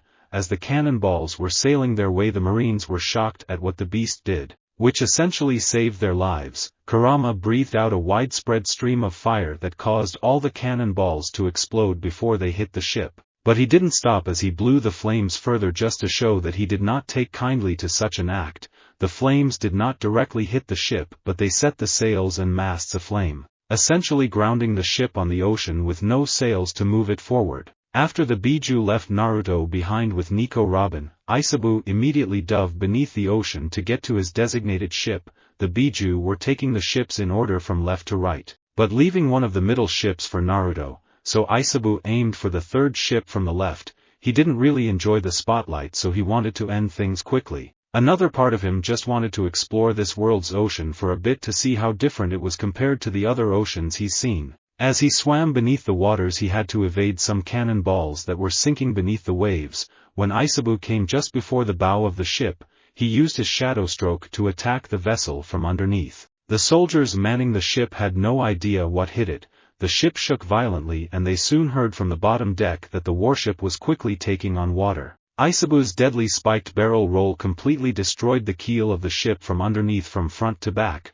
Within a few minutes the front of the ship was already sinking with the rear following suit shortly. The Marines were in utter panic, unsure of what to do. With no vice admiral aboard the ship, the few captains ordered their Marines to abandon it while throwing out as many inflatable life rafts as they could. The Marines on either warship next to the sinking ship threw out some of their own rafts to help by order of their vice admirals. Isabu also made sure to avoid casualties and kept an eye out for anyone sinking with the ship, including a few devil fruit users who were sinking like stones. He saved them by using low-powered water bullets to shoot anyone out of the ocean and towards a life raft where their comrades could fish them out of the water. Matatabi took similar action to Kurama as she ran towards her ship, but whereas he was eager for a fight, Matatabi just wanted to run in the open air for a bit. And just like Kurama, she too had to evade cannon fire as many were aimed at her. She was enjoying herself, so she stayed on the ocean for a bit longer, continuously dodging cannon fire as the Marines were just wasting their ammunition trying to take down the two-tailed feline.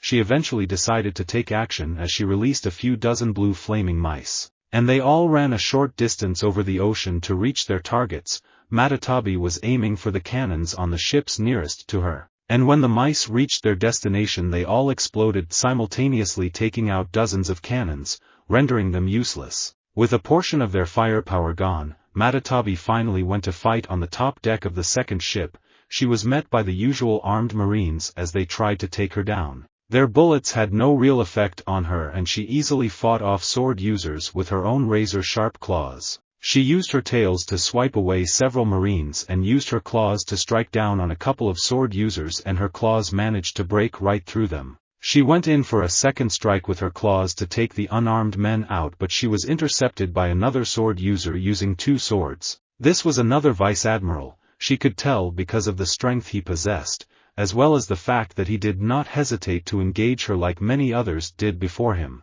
This man wore a green suit and officer's coat over it, and he wore a marine hat, but his hat was several feet tall, showing that he had an abnormally tall head. His eyes were half closed and he had a long beard and wielded two sabers as he held Matatabi back. She was curious to see how well one of these vice admirals fought, but she would take her time with this one, as she wanted to gather information, mostly for Naruto's benefit, as he would be fighting more of these men in the future. Kokuo arrived a short distance before her ship moments after Matatabi arrived at hers, and wasted little time. She readied herself as steam started emitting from her body. Once she generated enough steam, she ran straight for the ship in a charge and rammed it head first, using her unrivaled strength, actually causing it to fly a short distance back and crashed back into the ocean. The ship continued to stay upright, but many Marines were sent overboard from the impact. Once it landed, she stopped using her boil release and quickly leaped up onto the deck to fight the soldiers that were left. Her tails immediately swung around wildly, knocking back the Marines charging at her. Her hide was thick enough that their bullets couldn't pierce through, so their firearms were ineffective. She charged at a group of Marines, once again aiming her horns low to ram them, but before she could hit them someone stopped her. This man wore a red suit underneath his officer's coat and sported several cross-shaped scars across his face and neck. He was holding a sword across Kokuo's horns, stopping her in her tracks. She as well could tell this was one of the vice-admirals leading the Buster Call, as he was much stronger than the other Marines on the ship. It was impressive that he was able to hold her back, but he wouldn't for very long. Kokuo smirked as she began to release her steam again. The vice-admiral raised an eyebrow, not really impressed by the steam. But then his eyes widened as she suddenly began her charge again, easily pushing him back. She rammed him through the first mast on the ship, breaking right through it as it fell forward and rolled into the ocean. She continued her charge and crashed through the central structure, destroying a large portion of it as well as the second mast, and crashed through the back and launching the vice-admiral through the final mast. Leaving the ship useless to sail any longer, the vice-admiral was hurt, but he wasn't done yet as he got back up with some difficulty. Kokuo didn't mind though and was prepared for more. Gyuki was the next to arrive at the second-to-last Buster Call warship, and his appearance is what made the Marines the most nervous out of the Biju. Usually any large creatures with tentacles are feared by all seafaring people, or at least they are the source of many negative superstitions that never end well for sailors. Unfortunately for these Marines, this old wives' tale would pretty much end up with a similar result. What made things worse is that their sails were completely burned by that fox that was fighting their comrades on the ship next to them, so there would be no way to escape. Gyuki approached the ship calmly while lazily deflecting cannon fire with his tentacles. As he approached, the Marines began to panic and focus their cannon and gun fire heavily on Gyuki in order to drive him away. But his skin was too thick for their bullets and he was fast enough to continue deflecting their cannonballs. He could feel their urgency rising as he got closer and finally began crawling his way up the front of the ship in order to board it. When he boarded the ship and the Marines realized their firearms were useless, they took out their swords to try and fight him head-on. But before they moved to engage him, they were stopped by their commander as he walked through them and spoke. "You are all a disgrace to the Marines, every last one of you. You never show fear in front of your enemy. It just means you have already lost the battle, because of this failure. When this is over and if you aren't dead, I want all your resignations on Sengoku's desk the moment we get back. None of you are fit to be Marines." All the Marines on the deck of the ship just stood there in shock of their commander. They couldn't believe they would have to give up their life of a Marine and soldiers of the world government just for showing fear to a beast that would rightfully scare anyone. No one could say anything because they feared a worse punishment, since Vice Admiral Enigmo was one of the hardliners for absolute justice and wouldn't hesitate to kill a subordinate. They were all taken out of their stupor when the beast itself actually spoke up for them. "You would punish your subordinates for something so trivial as showing fear to an enemy? This world government really does need a lesson in leadership." For a moment no one spoke, not quite believing any of these beasts could talk, so they were still trying to process that it could indeed speak. Until the Vice Admiral spoke up. "You beasts can speak? Of course we can. Which one of you destroyed the gates of justice? That would be our brother and the one we follow, but he is not like us, he is human, and the real one you have to look out for. If that is true, then he is no human. He is a monster that must be put down for defying absolute justice. Destroying those gates is a declaration of war on the world government. I don't think he really cares about that, but the only monsters that we can see here are those who blindly follow your world government's foolish leaders. Creatures like you couldn't possibly understand the concept of true justice. It is your own government that doesn't understand the meaning of justice." "Humph, there is no point talking to an animal." "My thoughts exactly." Enigmo grabbed two sabers from his waist with his hands, and from behind him, 6 spider-like arms that grew from his hair came out, each holding a saber of their own. The Vice Admiral quickly engaged the 8-tailed Biju, but he would find it would be a far more difficult battle than he would want to believe. Calmly approaching the 4th warship was Son Goku. He wasn't really looking forward to this little skirmish, but being able to show these humans his prowess wasn't something he would pass up. He looked on as his siblings were just getting started, or in some cases had already finished their fights. Overall, he wasn't really impressed with these humans' way of fighting, especially when they first started to bombard them from afar without any sort of provocation. He thought it was cowardly, but it wouldn't be the first time he thought so lowly of humans. As he got to the ship he climbed his way up the front to get aboard, and all the Marines on the deck opened fire with their rifles and pistols, unloading a barrage of bullets. Sun just held up one of his arms to block his face, but they otherwise didn't do anything to harm him. When they took out their swords is when Sun was more pumped to fight. He let out another roar in their faces and charged forward, knocking away everyone in front of him with his arms and tails. One very tall and strong-looking Marine tried to take him on, thinking his strength was superior, but he found that it wasn't when he was punched through the mast of the ship.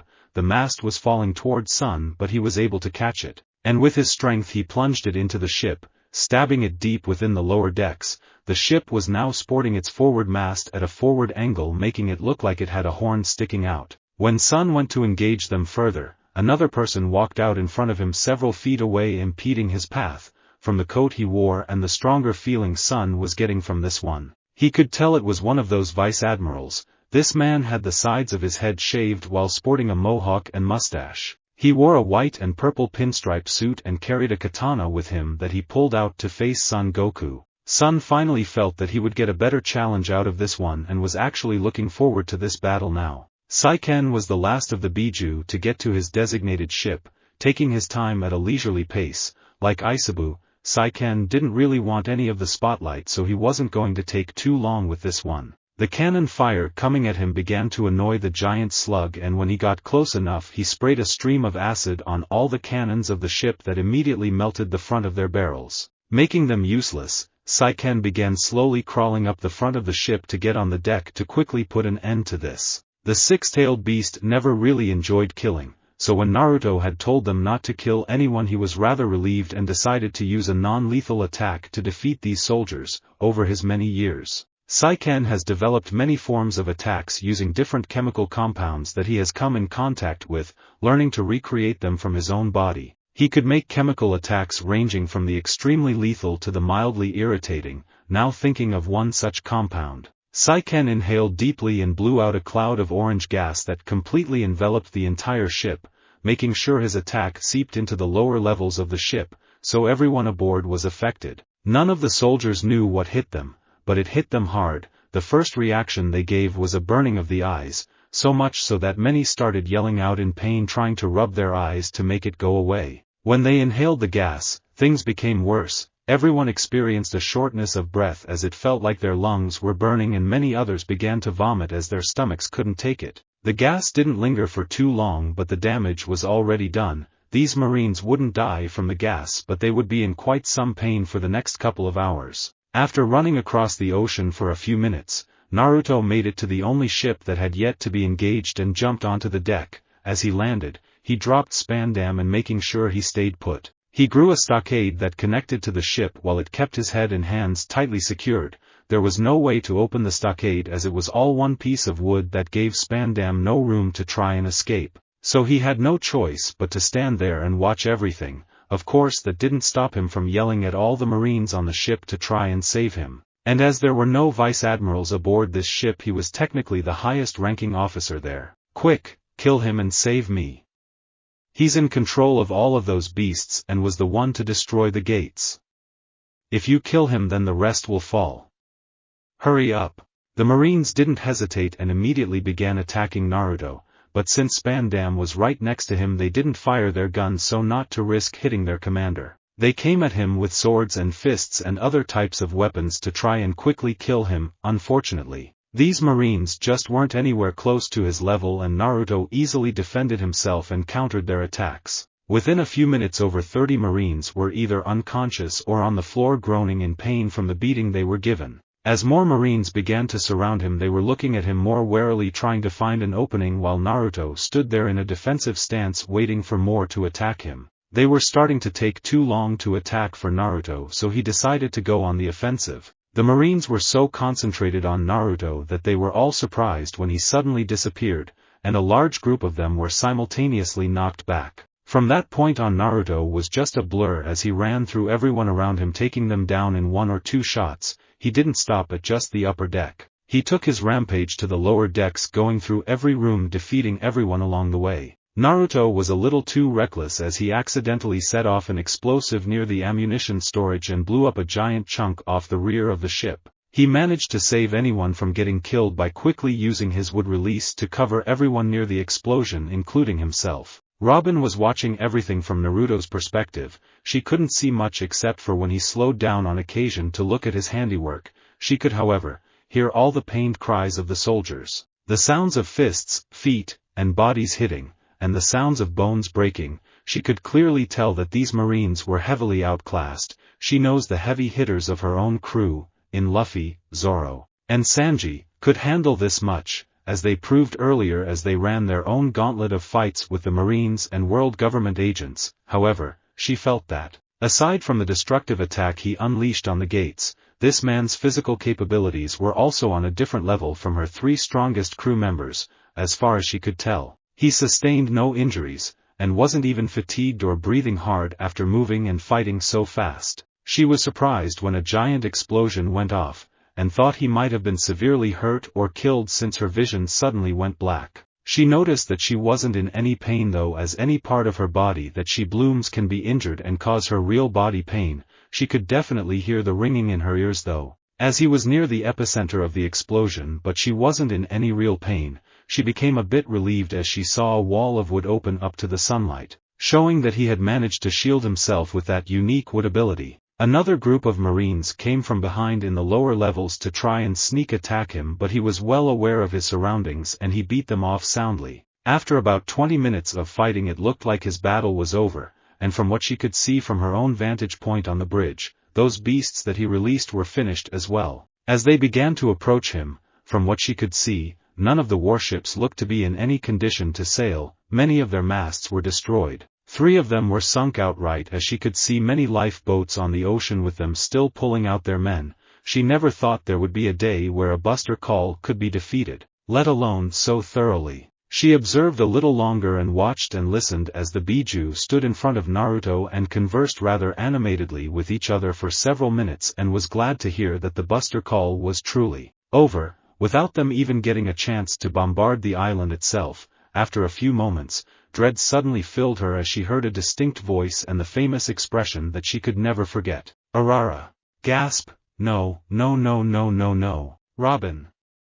Robin was cut off from her sudden panic attack as her concentration was broken and the eye and ear she had on Naruto faded away into flower petals. It wasn't too long after the explosion that Naruto had defeated everyone on the ship. By this time all the Biju were already finished with their ships as well, and they joined back with Naruto at the rear of the ship where the giant hole was, and he was just sitting on one of the lower decks looking out at the ocean. Did you all enjoy yourselves?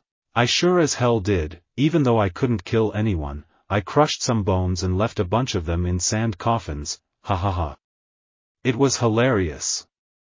It'll take them hours to dig each other out. Did you at least give them some air to breathe?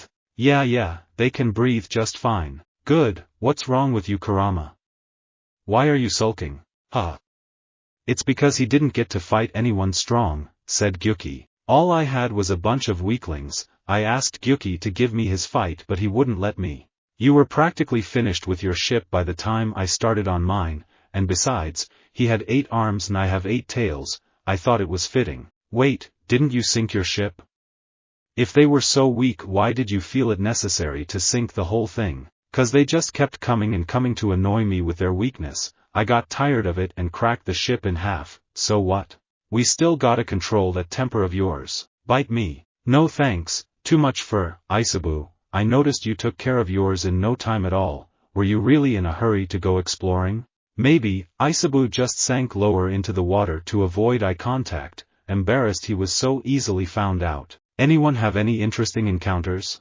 The vice admirals are very strong, far stronger than their subordinates. The difference in strength is quite substantial, said Kokuo. She didn't elaborate further as she was only making an observation. The others who fought a vice admiral in Matatabi, Son Goku, Chomei, and Gyuki were all in agreement as their fights with the superior officers were much more challenging than their fights with the lower tier Marines. The one I fought was an extremist of their government, kept saying things about absolute justice, and how the ends justify the means. He wasn't above shooting his own men if he thought they were out of line. I thought about killing him but I held myself back, but I made sure he'll be out of commission for some time, said Gyuki. That was pretty much the same with mine. he also said things about absolute justice, and the like.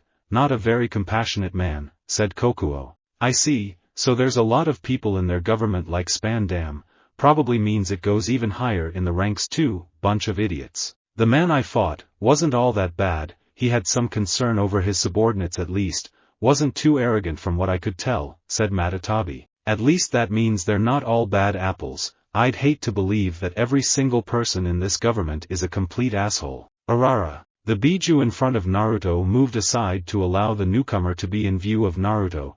They knew he was coming as they could feel the power he held from miles away. But they didn't need him or his government to know that they could sense them coming. The less they knew about their abilities the better. The man was very tall with a short afro, tan-skinned, wearing a white vest and pants with a purple buttoned shirt. He was riding a bike along an icy road that he created, from the moment he stopped in front of them. The ice was spreading out, freezing the surrounding ocean, including the legs of the Biju who were standing on it, but they made no move, making the man think he had them trapped. As they knew Naruto wanted to handle this, they could all see his eyes roaming to get a good look at all the Biju in front of him, but his expression never changed to show that he was surprised or worried. Then his eyes fell to Naruto, being the only human that was actually interacting with these beasts. This is a surprise, to think the first time anyone tried to take on a Buster Call, it would be so utterly defeated. Don't worry, no one's dead, yet.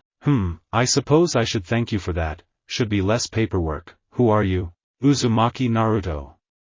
A great and powerful sage come to spread peace and goodwill to all.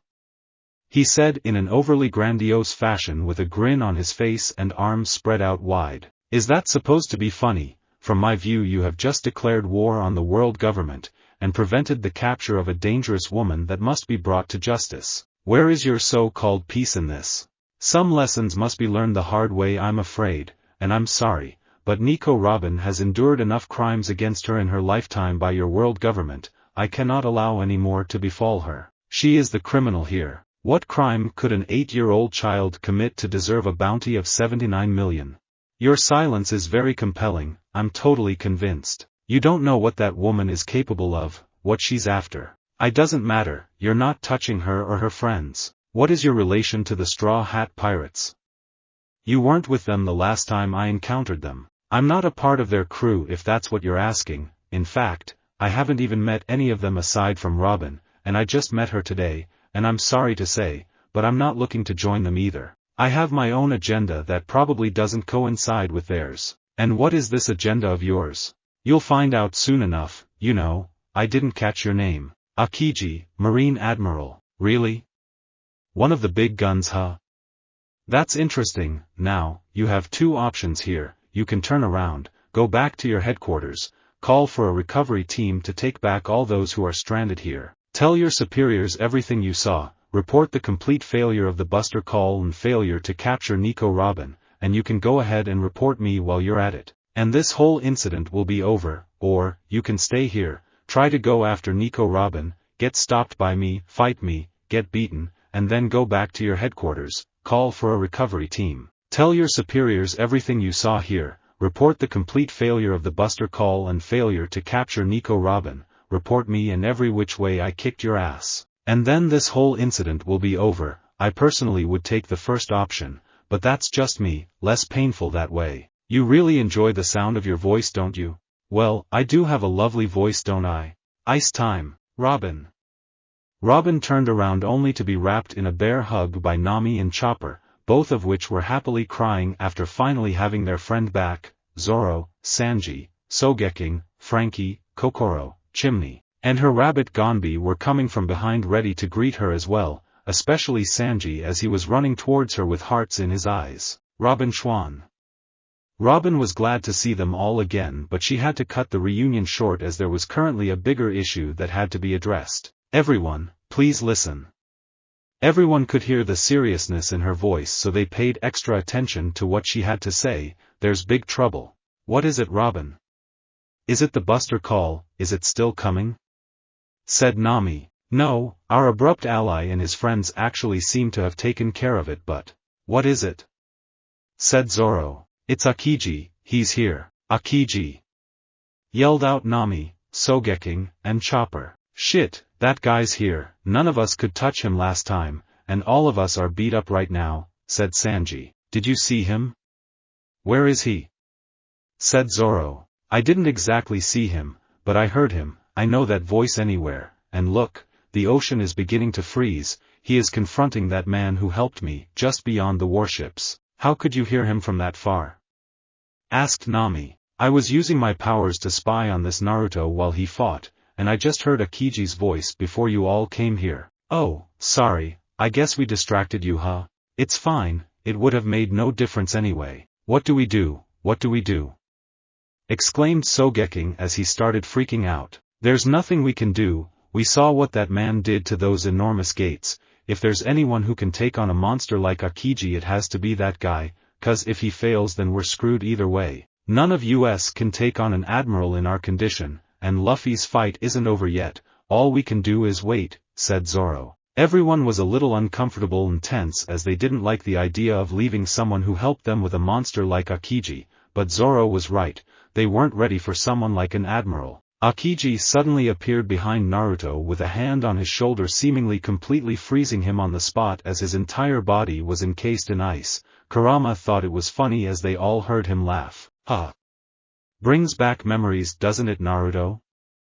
The ice surrounding Naruto started cracking as wafts of steam began to emit from his body as he was getting help from Kokuo. The majority of the Bijuu's chakra was still within him, so he still had access to their abilities. Soon the ice completely shattered, leaving him unharmed. Not any good ones. Why don't you guys hop back in? I'll take care of this one. Humph, always taking the good fights for yourself. Come on, Kurama. For any fight to be good for you you'd have to hold back anyway, said Matatabi. Whatever, I feel like taking a nap. Don't worry, Kurama, this world is huge, you'll get plenty of chances. Akiji was a little surprised his attack didn't work, which must mean this man was far more powerful than he first thought. He turned and listened to their conversation, talking as if he wasn't even there, which kind of irked him as well. Then he saw all 9 of these beasts suddenly break down into wisps of energy that floated towards the man that was still just sitting there on the broken deck right next to him. He saw as the energy flowed into him and the presence of each beast completely vanished from his senses, which should be impossible since he could feel the power emanating from each one, and they weren't weak. How can those monsters be inside you? Those monsters are my family. Call them that again and you won't be getting out of here under your own power.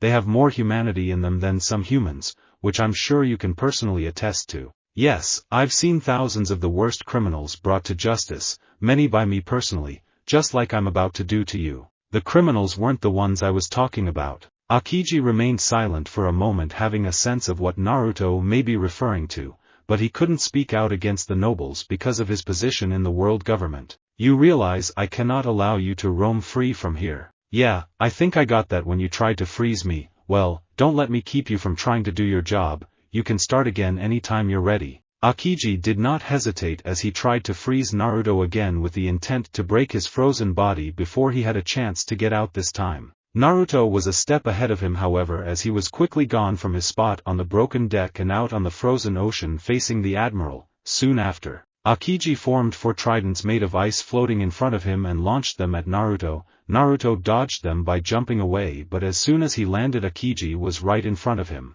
Aiming to grab him and freeze him again, Naruto evaded him and threw a punch in his gut, but was a bit surprised when his hand entered his body without damage and Akiji grabbed hold of his wrist with both hands as his ice began spreading. You can't escape me twice. You'll come to learn I can be very stubborn. Now, take a deep breath. Naruto inhaled deeply and let out an intense stream of fire at point-blank range aimed at the admiral's upper body. The ice immediately began melting away, and as he felt Akiji's grip fall, he stopped the stream of fire and saw a cloud of ice forming a short distance away. Seeing the admiral come into shape, I was not aware there was another devil fruit with fire properties. I'm sure there are a lot of things you're not aware of. This time Akiji made an ice saber in his hands, deciding to fight Naruto and defeat him that way. Akiji launched at Naruto, swinging his saber trying to defeat him, but Naruto's speed made it easy enough for him to evade all his strikes. Naruto figured that he must be a Logia-type devil fruit user that Hancock and her sisters told him about, since he couldn't hit him directly without some sort of boost. He didn't want to reveal his sage modes this soon, so he decided to try out a different method to see if it would work. Naruto began generating yin release throughout his body, hoping that it would have the same effect of Haki, in which the sisters also told him was capable of being used to fight Logia users as well. He soon found his hunch to be correct as he evaded another strike and went in for a sweeping kick that knocked the Admiral on his back. This surprised Akiji even more since that kick should have just passed through him, but he instead was laid out on the ice he created. Since Naruto's spiritual energy was being heightened through Ein release, it allowed him to be able to fight back, but unlike Sage Mode it wouldn't drain a Devil Fruit user of their powers, so he still had that little trump card to play if he needed it. This kid can use Haki, at his age? As Akiji stood up, he now knew he had to be more serious about this fight. If his opponent can fully utilize Haki to fight back, then he was even more dangerous than he realized. He couldn't afford to play around with him like he did with the Straw Hats, but still, he noticed that Naruto didn't take advantage of his down position to try and finish him, so he knew he was being underestimated. Why didn't you attack me when you had the advantage? I don't want to kick a man when he's down, that's just rude. You won't get another chance like that again. We'll see about that. Naruto took out a kunai for each hand so that it would be easier to engage the Admiral's sword, and soon after they renewed their fight. The two veteran soldiers engaged each other at an even higher speed than before as they clashed on the ice, appearing in different spots within moments. Akiji was getting frustrated because after each clash he put more speed and strength behind each new encounter, but this boy was keeping up with him easily. Naruto decided that he wanted to keep as much of his strength in the dark from the world government as he could, so he just wanted to match the Admiral hit for hit and win a battle of attrition. Their fight brought them between two of the warships that were stuck in the frozen ocean, and they continued to attack and counter each other. Naruto's kunai began freezing since their early clashes, and after a few more strikes the blades finally shattered. Akiji thought he had an opening and went for an overhead strike. Naruto suddenly went inside his guard and delivered a heavy spin kick to his midsection. Akiji yelled in pain as he was sent crashing straight through the side of a warship and out on the other side, bouncing and skidding along the ice and finally hitting the outer hull of another warship. Naruto was soon to follow and appeared before him as he was standing up. As soon as Akiji was on his feet, Naruto was once again in front of him and punched him and broke through the hull, where they began fighting again inside the ship. Many of the soldiers who were barely regaining their bearings from their fight with one of the Biju were surprised as their ship was rocked with massive shock waves and was being frozen and destroyed from the inside. As the Admiral and his unknown assailant continued to fight, their fighting ended up cracking the warship in half, rendering it useless, but since the ocean was frozen the ship wouldn't sink for some time. They fought like this for a while, exchanging blows, as their fight moved them to other ships, and those two were destroyed even more throughout their fight. They finally ended up on their fifth ship on the top deck and backed away from each other to catch their breaths. Naruto was sporting a few cuts on his chest and arms and a gash over his brow, that were frozen over from Akiji's sword, and unknowingly, to Akiji, had already healed, but other than that he was still ready to continue. On the surface, Akiji was just showing some scuff marks, but what they couldn't see beneath his clothing was some bad bruising on his skin, including a few of his ribs that made it hard for him to breathe. He was breathing heavily and in some pain, even though he wouldn't show it on his face. This was easily one of the hardest fights he has been in since he was a young captain patrolling the seas. No one since then has ever pushed him this far. Who are you? Didn't we have this conversation? There's no way someone as strong as you could have stayed off the world government's radar for as long as you have. Why show yourself now? I have recently been made aware of several severe injustices made by your government. Nico Robin. She isn't the only one. Idealism has no place in this world. Do you really believe that, or is that what your superiors tell you? Our government exists to enforce justice. You mean to spread fear? I hear there's a revolution going on. Did you ever wonder why that is? Are you part of the Revolutionary Army? No, but I think they have the right idea. There's something wrong with your government, and I'm not the only one who sees it. Do you think you can fight the world government on your own? I think I'm doing pretty good right now. I am not the entirety of the world government. There will be others standing in your way. I can handle them. Show me. In an unspoken agreement, the two fighters appeared a distance away from the warships on the frozen ocean, knowing this would be their final clash and not wanting to cause unneeded casualties. They could feel each other generating a ridiculous amount of power, and Naruto saw what looked to be an enormous bird made of ice forming above the Admiral. Naruto was still matching the power output of Akiji and then raised his right hand to perform one of his signature techniques. A massive Rasengan formed within moments, matching the size of the frozen bird above his hand, but he wasn't done just yet. Soon after, 4 big ball Rasengans began orbiting the giant Rasengan as if they were moons orbiting a planet. Akiji looked on with a serious expression as he didn't know what to make of this man. He attacked me with fire earlier, but this just looks like pure energy. A devil fruit should not give someone 2 separate abilities. What is he?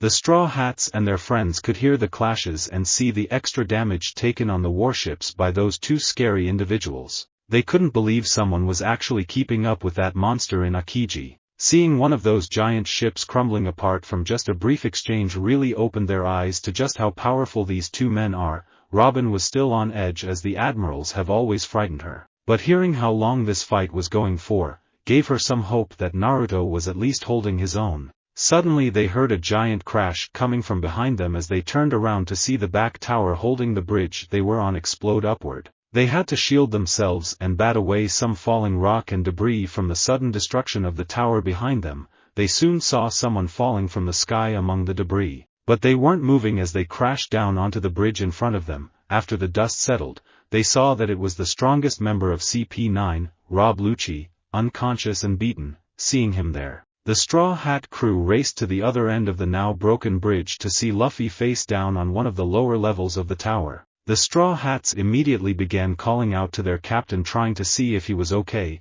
He was able to respond back letting them know he was at least conscious but he couldn't move. They kept trying to rally him but to no avail. Nami then got distracted by Chimney and Gonbi as they spoke out. "Oh! Look at the big ball and the big birdie. Pretty. Nya nya nya." Nami turned around and her eyes went wide as she saw the 2 massive attacks in the distance. Then she noticed something else. The ice on the ocean was spreading further towards them at a faster rate and the air around them was getting cold. She started to panic a bit as she turned to yell at Luffy. "Luffy! Hurry and get up. If we don't move now Akiji is going to freeze the entire ocean and we'll be trapped here. So quit messing around and get up already." The others turned around to see what Nami was talking about, and some of them began to panic, even though they were far away. Seeing those 2 attacks from this distance made some of them feel like they were trapped in a lion's den. The power coming from those 2 was just too overwhelming. The ice was also starting to creep up quickly and they did not want to be here if the Marines sent more reinforcements. "Huh? Akiji is here? Shit," Luffy said tiredly. He tried to move to get up but he only fell soon after since he was so exhausted. "I'm sorry, but I can't move. Everyone take Robin and get out of here. Make sure she stays safe." "What are you saying, you idiot? We're not just going to leave you here. How are we going to get out of here in the first place? The ocean is already starting to freeze the ship at the end of the bridge. That was our only way out, even if Luffy could move." "There's nowhere for us to go now," said Zoro. While the others of his former crew were arguing with each other, Usopp could hear a familiar voice calling out to him. He started to cry as he quickly understood what it was telling him and he yelled out to everyone to jump to the sea. After a brief confusion and Usopp's insistence they all decided to jump to the sea as Robin used her ability to roll Luffy from the tower and throw him out to the ocean. As they were falling they were all happy to see their final companion floating out on the ocean ready to take them back. "Mary!" Luffy yelled out, overjoyed to see the ship that took them this far into the Grand Line.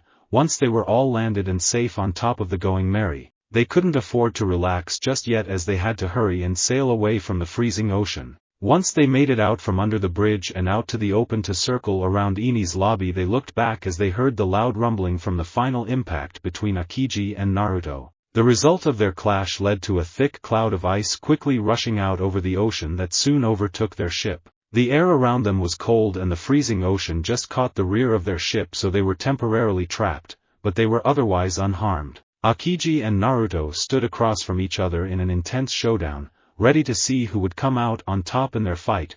Without warning they both launched their attacks. Akiji just stood there willing his pheasant beak forward while Naruto ran forward pushing his massive planetary Rasengan into the giant bird of ice. Akiji had to put all his power and concentration into his attack and Naruto kept building force and pushed forward.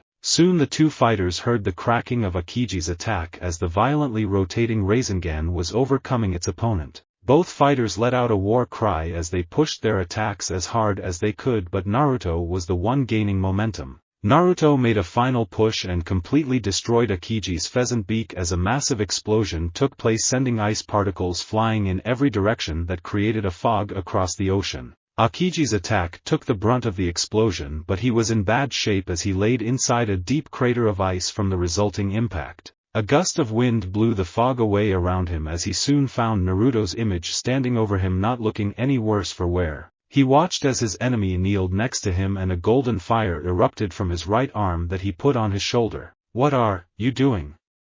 Akiji rasped out as he was in considerable pain, but he could immediately tell the pain was lessening as soon as Naruto touched him. Just making sure there's no permanent damage. Naruto wasn't going to completely heal Akiji, but he didn't want to permanently disable him. He felt that this man wasn't a complete threat to the future. He stopped healing him after a short few moments, just enough that he could recover easily on his own for a few weeks, but Akiji was still unable to stand at this point. "Why?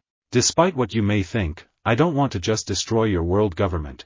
Even though I may just have to, I know the world can't just be left to their own devices without some sort of guidance or order. But the way your government handles things will just make things worse in the long run. This absolute justice I've been hearing about isn't any way to lead people or set an example." Naruto was finished speaking, hoping this man would at least think on his words. He didn't think he was a bad person and would rather not have to fight him again if he could help it. He started walking away, but he turned around when he heard the admiral speak again. "Can I get your name one more time?" "It's Uzumaki Naruto, Kazan." "Huh? My name, it's Kazan. I thought Akiji was your name." "That's more of a title that was given to me. I would appreciate it if you kept it to yourself." "Alright, I'm sure we'll meet again, Kazan. Now I gotta see how those Straw Hat kids are doing." Naruto walked into the fog of ice and out of sight of the admiral, heading towards a couple of last pieces of unfinished business. Sigh, should have gone with the first option. "Yes, you should have."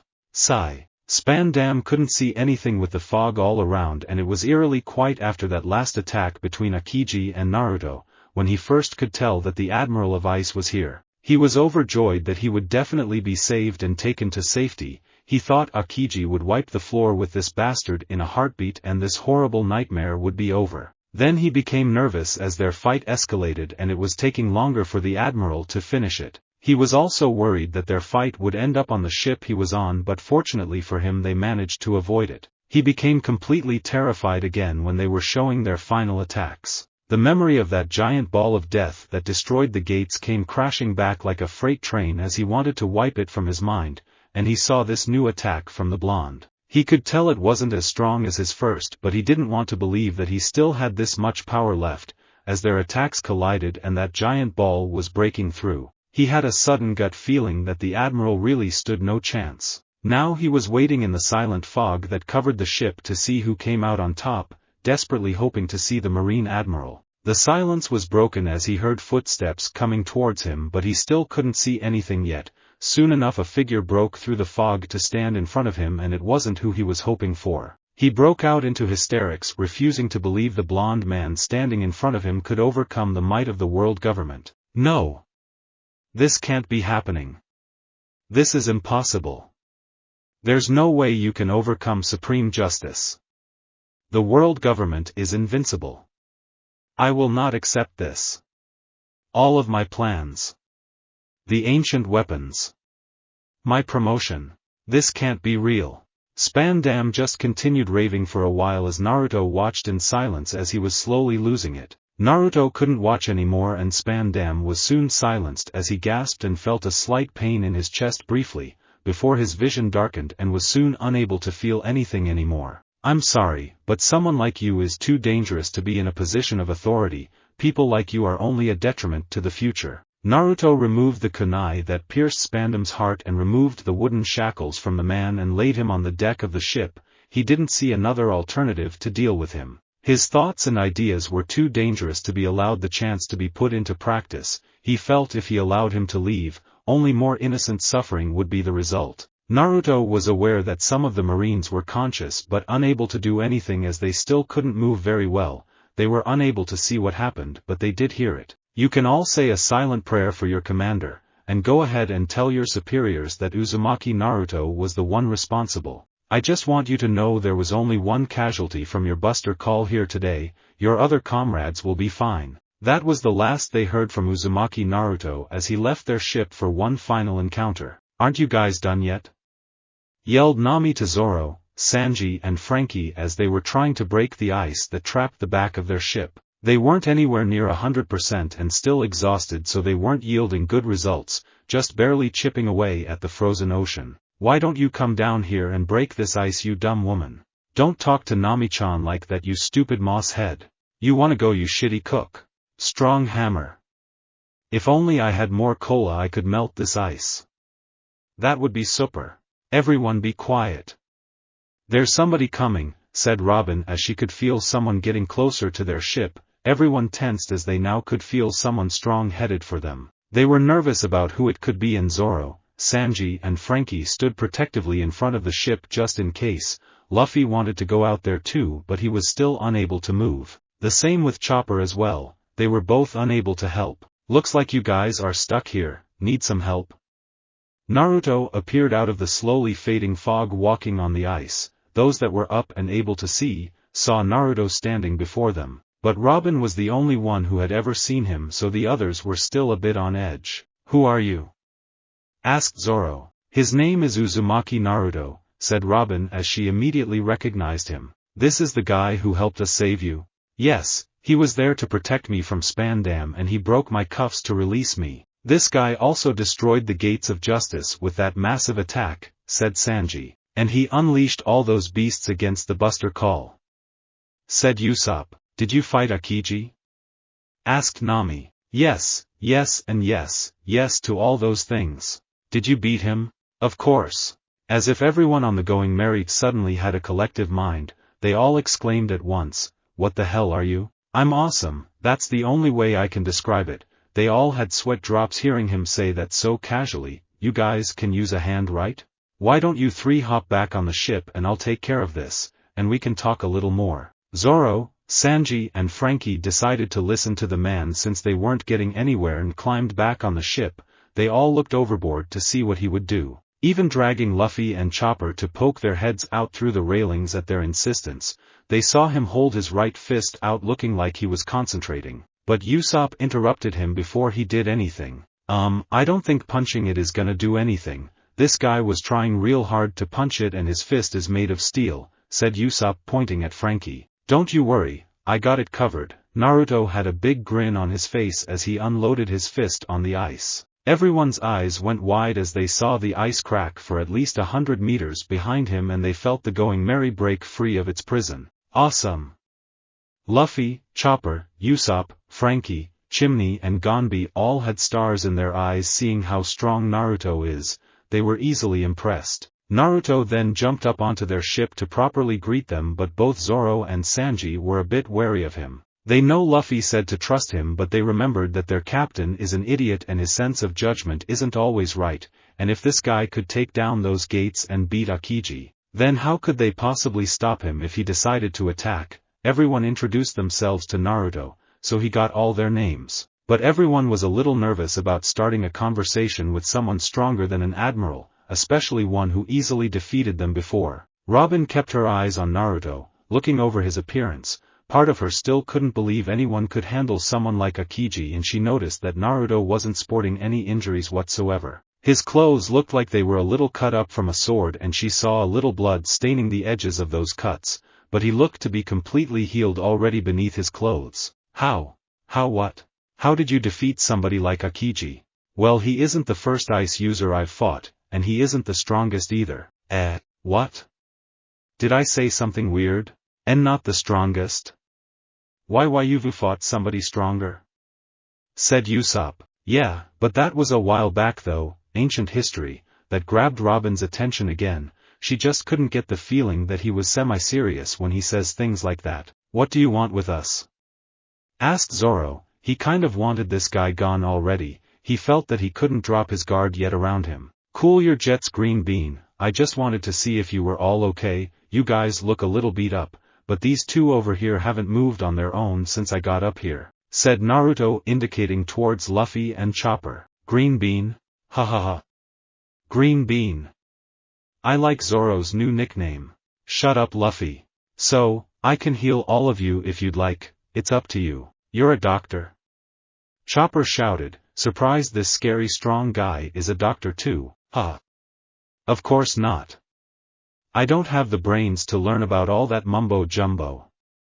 It's too complicated, but you just said you could heal us, and I can. Then how? Like this. Golden chakra arms suddenly burst from Naruto's back as they went to those who needed to be healed. Zoro and Sanji reacted quickly to avoid the arms since they were still suspicious, and Sanji went in to attack since he saw the arms going after the girls, but they wouldn't be fast enough to evade. So he wanted to take him out before they could reach them. Sanji was surprised when another hand popped out as he was flying through the air with a kick, and it grabbed hold of his leg and held him upside down so he couldn't attack again. Keep your shirt on, Curly, I'm not gonna hurt anyone. Zoro as well was caught soon after as he tried to slice the yellow arm with his sword, but it wouldn't cut through and it grabbed hold of his arm. Curly? Ha ha ha. Curly. I like Sanji's nickname too. Shut up Luffy. Ah. I can move again, shishishishi. Ah. Me too. And I feel completely re-energized. How did you do that?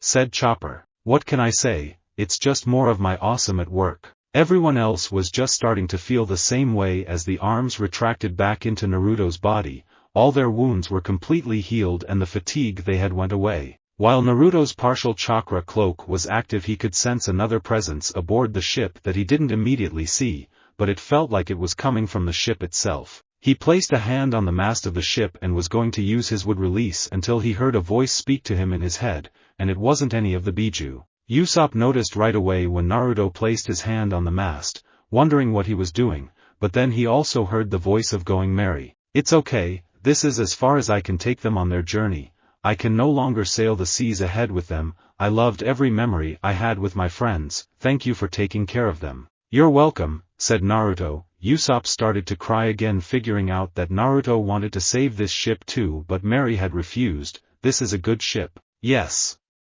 It's the best ship, said Usopp as he continued to cry, knowing that Merry gave them everything it could. Now that he could walk, Luffy then walked up to Naruto to speak to him. Thank you for helping Robin, I really appreciate it. No problem. Now, I have one question for you. Okay, are you trying to be king of the pirates? No. Are you after the One Piece? That's two questions. So it is. Luffy then just continued to stare intensely at Naruto, still waiting for an answer, which made everyone's sweat drop. Naruto had no idea what this One Piece was, but he could tell it was important to the kid, so he decided to mess with him a little bit. Well, One Piece is good and all, but I'd rather go after the Two Piece. Huh?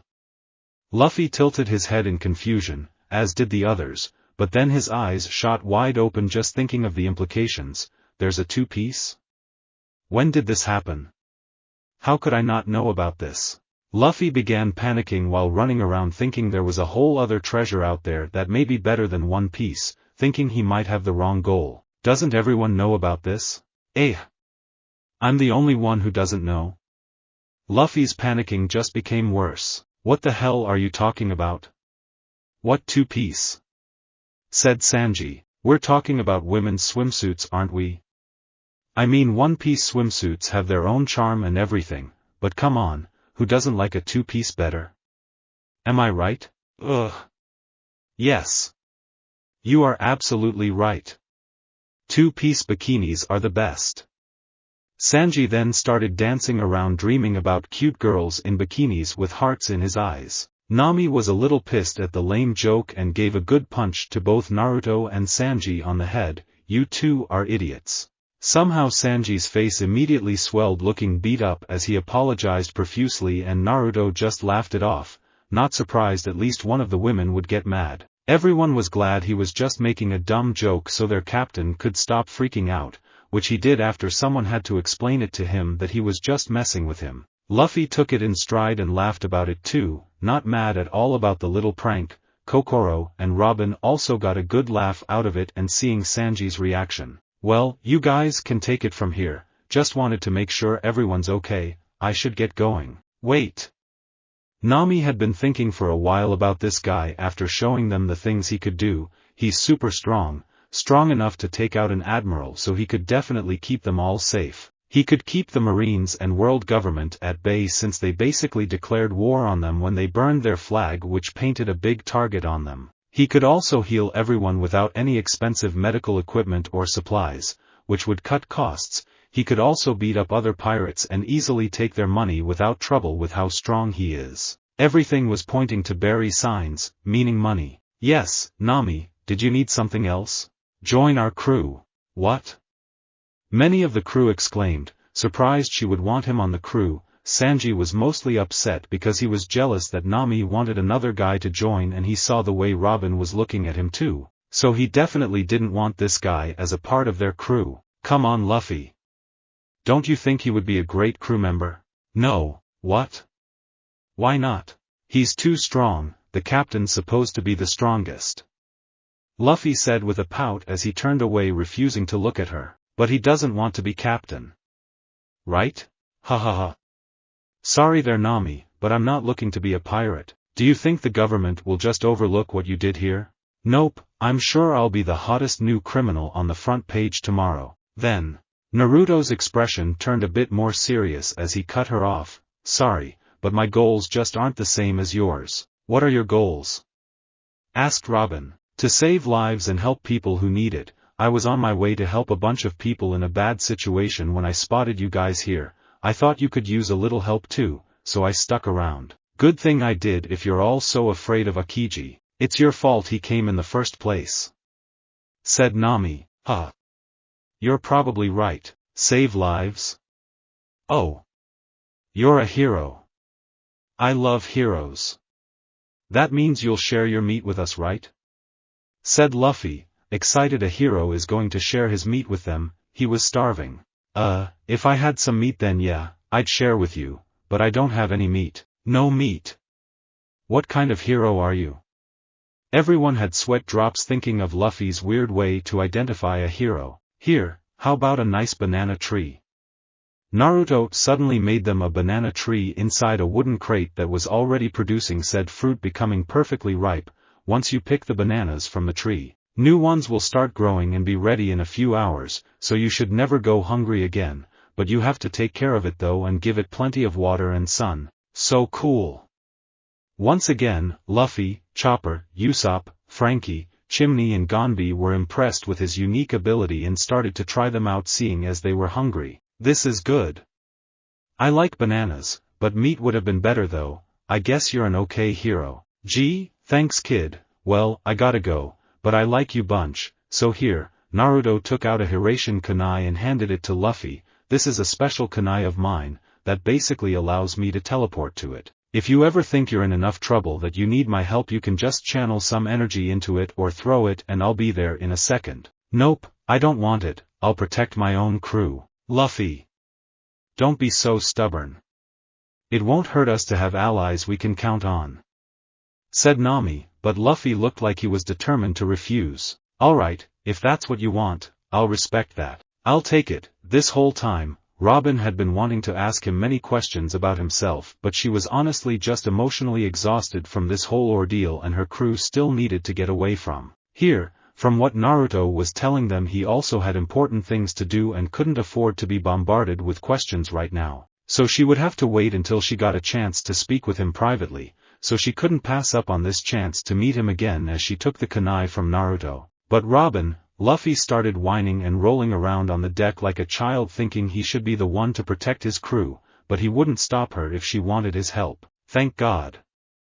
I knew you were the smartest one here, Robin.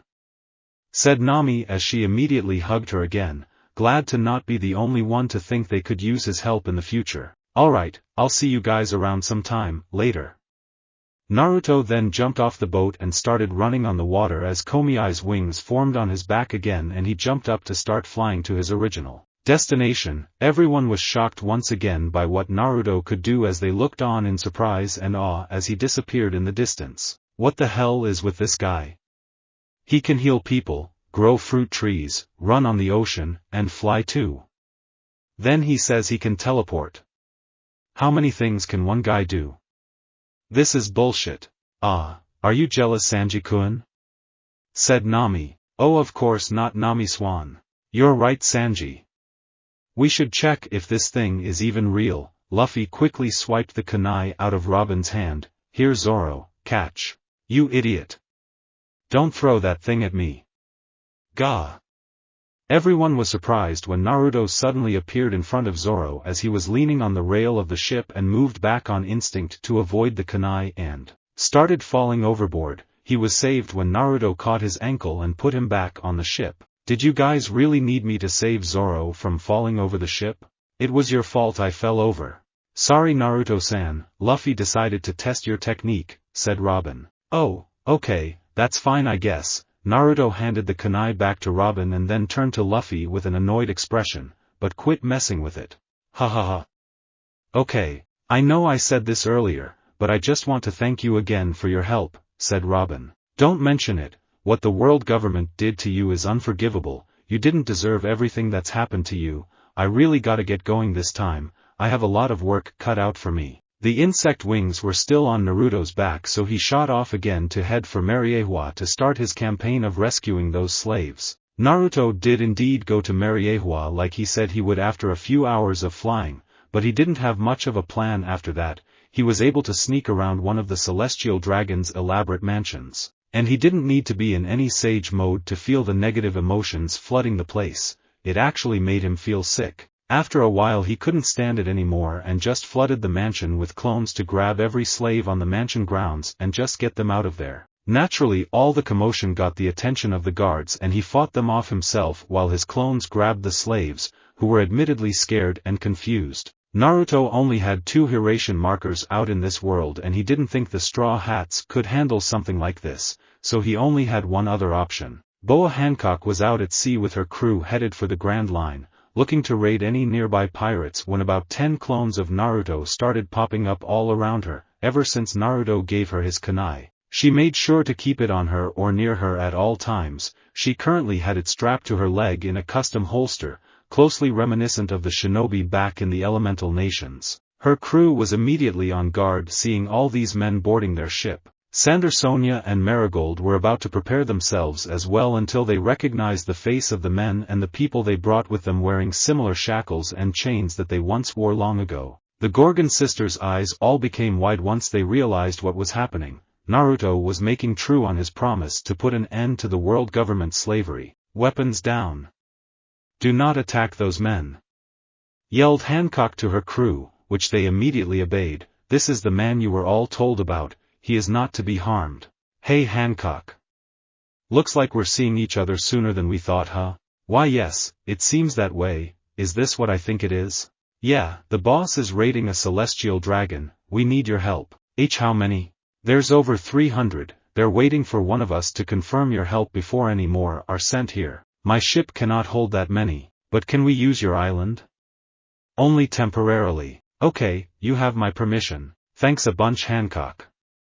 "Alright, the rest of you make the ship while I let them know."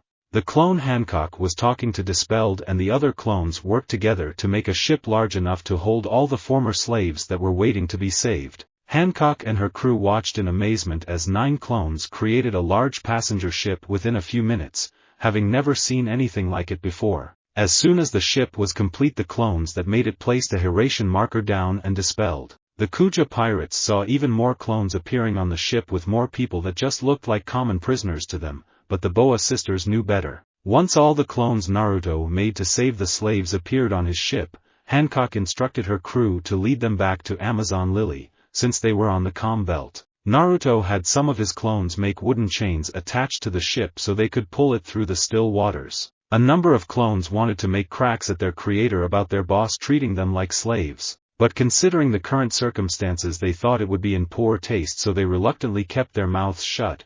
Naruto had a feeling what they were thinking too, as some of them were giving him glares, but was glad they kept silent. While they were traveling, Naruto was speaking to the former slaves to let them know what was going on and why they were here. It was a very emotional moment to say the least when they realized this wasn't some sick dream. Once they all had calmed down somewhat, he and some more clones got to work on freeing them from their shackles and healing them. telling them they would take away their marks as well so they wouldn't be hunted down to be returned to their former masters. Many were poorly fed as well, so he provided some provisions he had for emergencies. Mostly things like ration bars and food pills which weren't very appetizing, but none of them complained. Naruto was distracted from his healing when he felt something creeping up behind them. He finished quickly with his current patient and headed for the back of the ship. He was a bit surprised when a monstrous creature rose out of the ocean that was big enough to swallow both his and Hancock's ship's whole. This creature looked to be a dark blue and yellow snake-skinned seal with razor-sharp teeth that had drool dropping from its mouth, ready for a meal. Everyone aboard both ships started to yell and panic when they realized a sea king was going to have them for lunch. But then they became confused when the creature had a fearful expression on its face and soon swam away as fast as it could. Many didn't know what happened, but Hancock and her sisters felt the spike in Naruto's energy and knew he was the one to scare it away. Other veteran members of the Kuja pirates recognized that presence as the haki that was used when that man was with their empress and her sisters one night ago. "That man is still as intimidating as ever," said Marigold. "Yes, I still can't believe he pulled this off," said Sander Sonia. Hebeheim-sama? Asked a random member of the crew. "Yes? Not to question your judgment, but why are we helping this man?"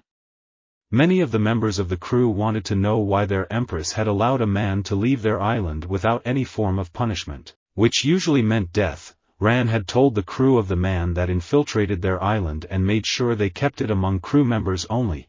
They all thought he would be sacrificed to Bakura, but were really shocked to hear that he was let go. They didn't want to question their empress, but it was so out of character for her that they couldn't help but be curious. "That man has lifted our curse." Many gasps were heard from the crew, believing it to be impossible to lift the curse of the Gorgon sisters, but they would never think their empress would lie about this. "He is an ally of the Kuja, and I expect him to be treated with respect. Have I made myself clear on this matter?" "Yes, Hebeheim-sama." After a couple of hours, Hancock led Naruto's ship to the back end of Amazon Lily where it was mostly jungle. She wanted to help Naruto, but as Empress of the Kuja she could not allow men into her village, which many of the slaves were. Only Naruto was an exception. Naruto didn't complain and quickly made some barracks in an open area for the people to stay in. He knew they weren't going to settle there, so they were only temporary buildings. "Thank you so much for this, Hancock. I really appreciate your help. I know I'm putting you in a tough spot, but I didn't really have any other place to go." "And no, it is fine. Just as long as none of those men come near the village. Don't worry, I have a barrier put up that will keep everyone in the encampment and the wildlife out. Right now my clones are still working on finding their homes so I can take them back. They won't be here for too much longer." "That is fine, take all the time you need. I never thought I'd see another day someone would spit in the face of the celestial dragons. I know what those people have gone through. Even someone like me can sympathize with them. It's still hard to believe you did it. I'm not done yet. This is just a small number of slaves. I know there were even more than that, and those pricks will probably just buy more people to restock their lost supply. I have to be more organized with this. I kind of just jumped the gun without thinking too much." Sigh. "But I'm not gonna stop." Hancock stood there with Naruto on her balcony, just admiring him even more for actually getting something done about the slaves. After seeing his recent actions from helping all these people and seeing their overwhelming joy as a result, she knows she can trust him completely now. To think a man from another world came here to help those who needed it most and to right the many wrongs of those in power. She couldn't stop the blush on her face or her heart from beating faster even if she tried. Days later, Water 7. "I can't believe Luffy's dad is such a big name," said Zoro. "Ah, I probably shouldn't have said all that." "Wahahaha. Then, forget all that," said Monkey D. Garp, after revealing Luffy's father was the infamous Revolutionary Army leader, Monkey D. Dragon. "Eh?" Everyone's reaction was the same, from the Straw Hat crew to the Marines standing outside and those helping rebuild the wall Garp had destroyed earlier. They all couldn't believe the Vice Admiral would reveal such information and expect everyone to just forget what he said. "Oh yeah, I heard from Akiji in the hospital, that you guys had a run-in with the newest criminal that just popped up recently, the ungodly sage Uzumaki Naruto," said Garp as he was still hammering away, and digging for gold. "That blonde bastard. The first bounty he gets and it's 900 million berries. That's 3 times Luffy's current bounty.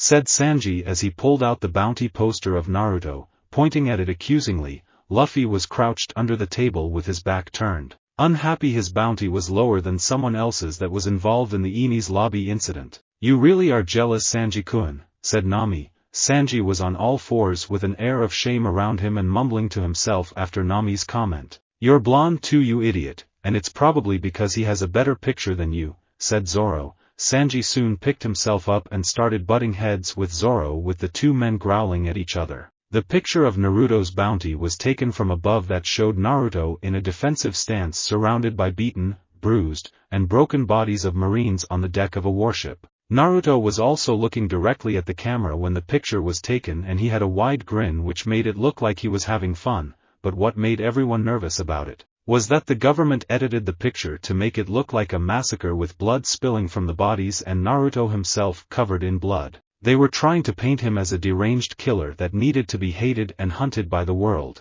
That picture has to be doctored, the world government wouldn't be above doing that. He told all those beasts not to kill anyone, so why would he go and kill all those marines himself?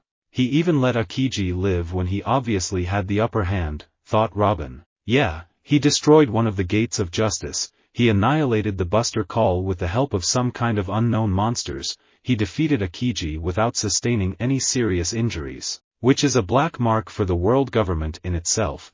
But not only that, several Marines heard a direct confession of the murder of CP9 director Spandam. A few hours later he was then seen causing trouble in the Holy Land Mariehua and freed a bunch of slaves. That's why his bounty is so high. What? No one there could believe that one man could cause so much trouble within such a short amount of time. And to cause trouble in Mariehua of all places is suicide. The world government definitely won't pull any punches when they hunt for him. So he killed Spandam, and the lives he was talking about saving were slaves in Mariehua? He definitely didn't hesitate to get to the heart of the matter. What an intriguing man, thought Robin.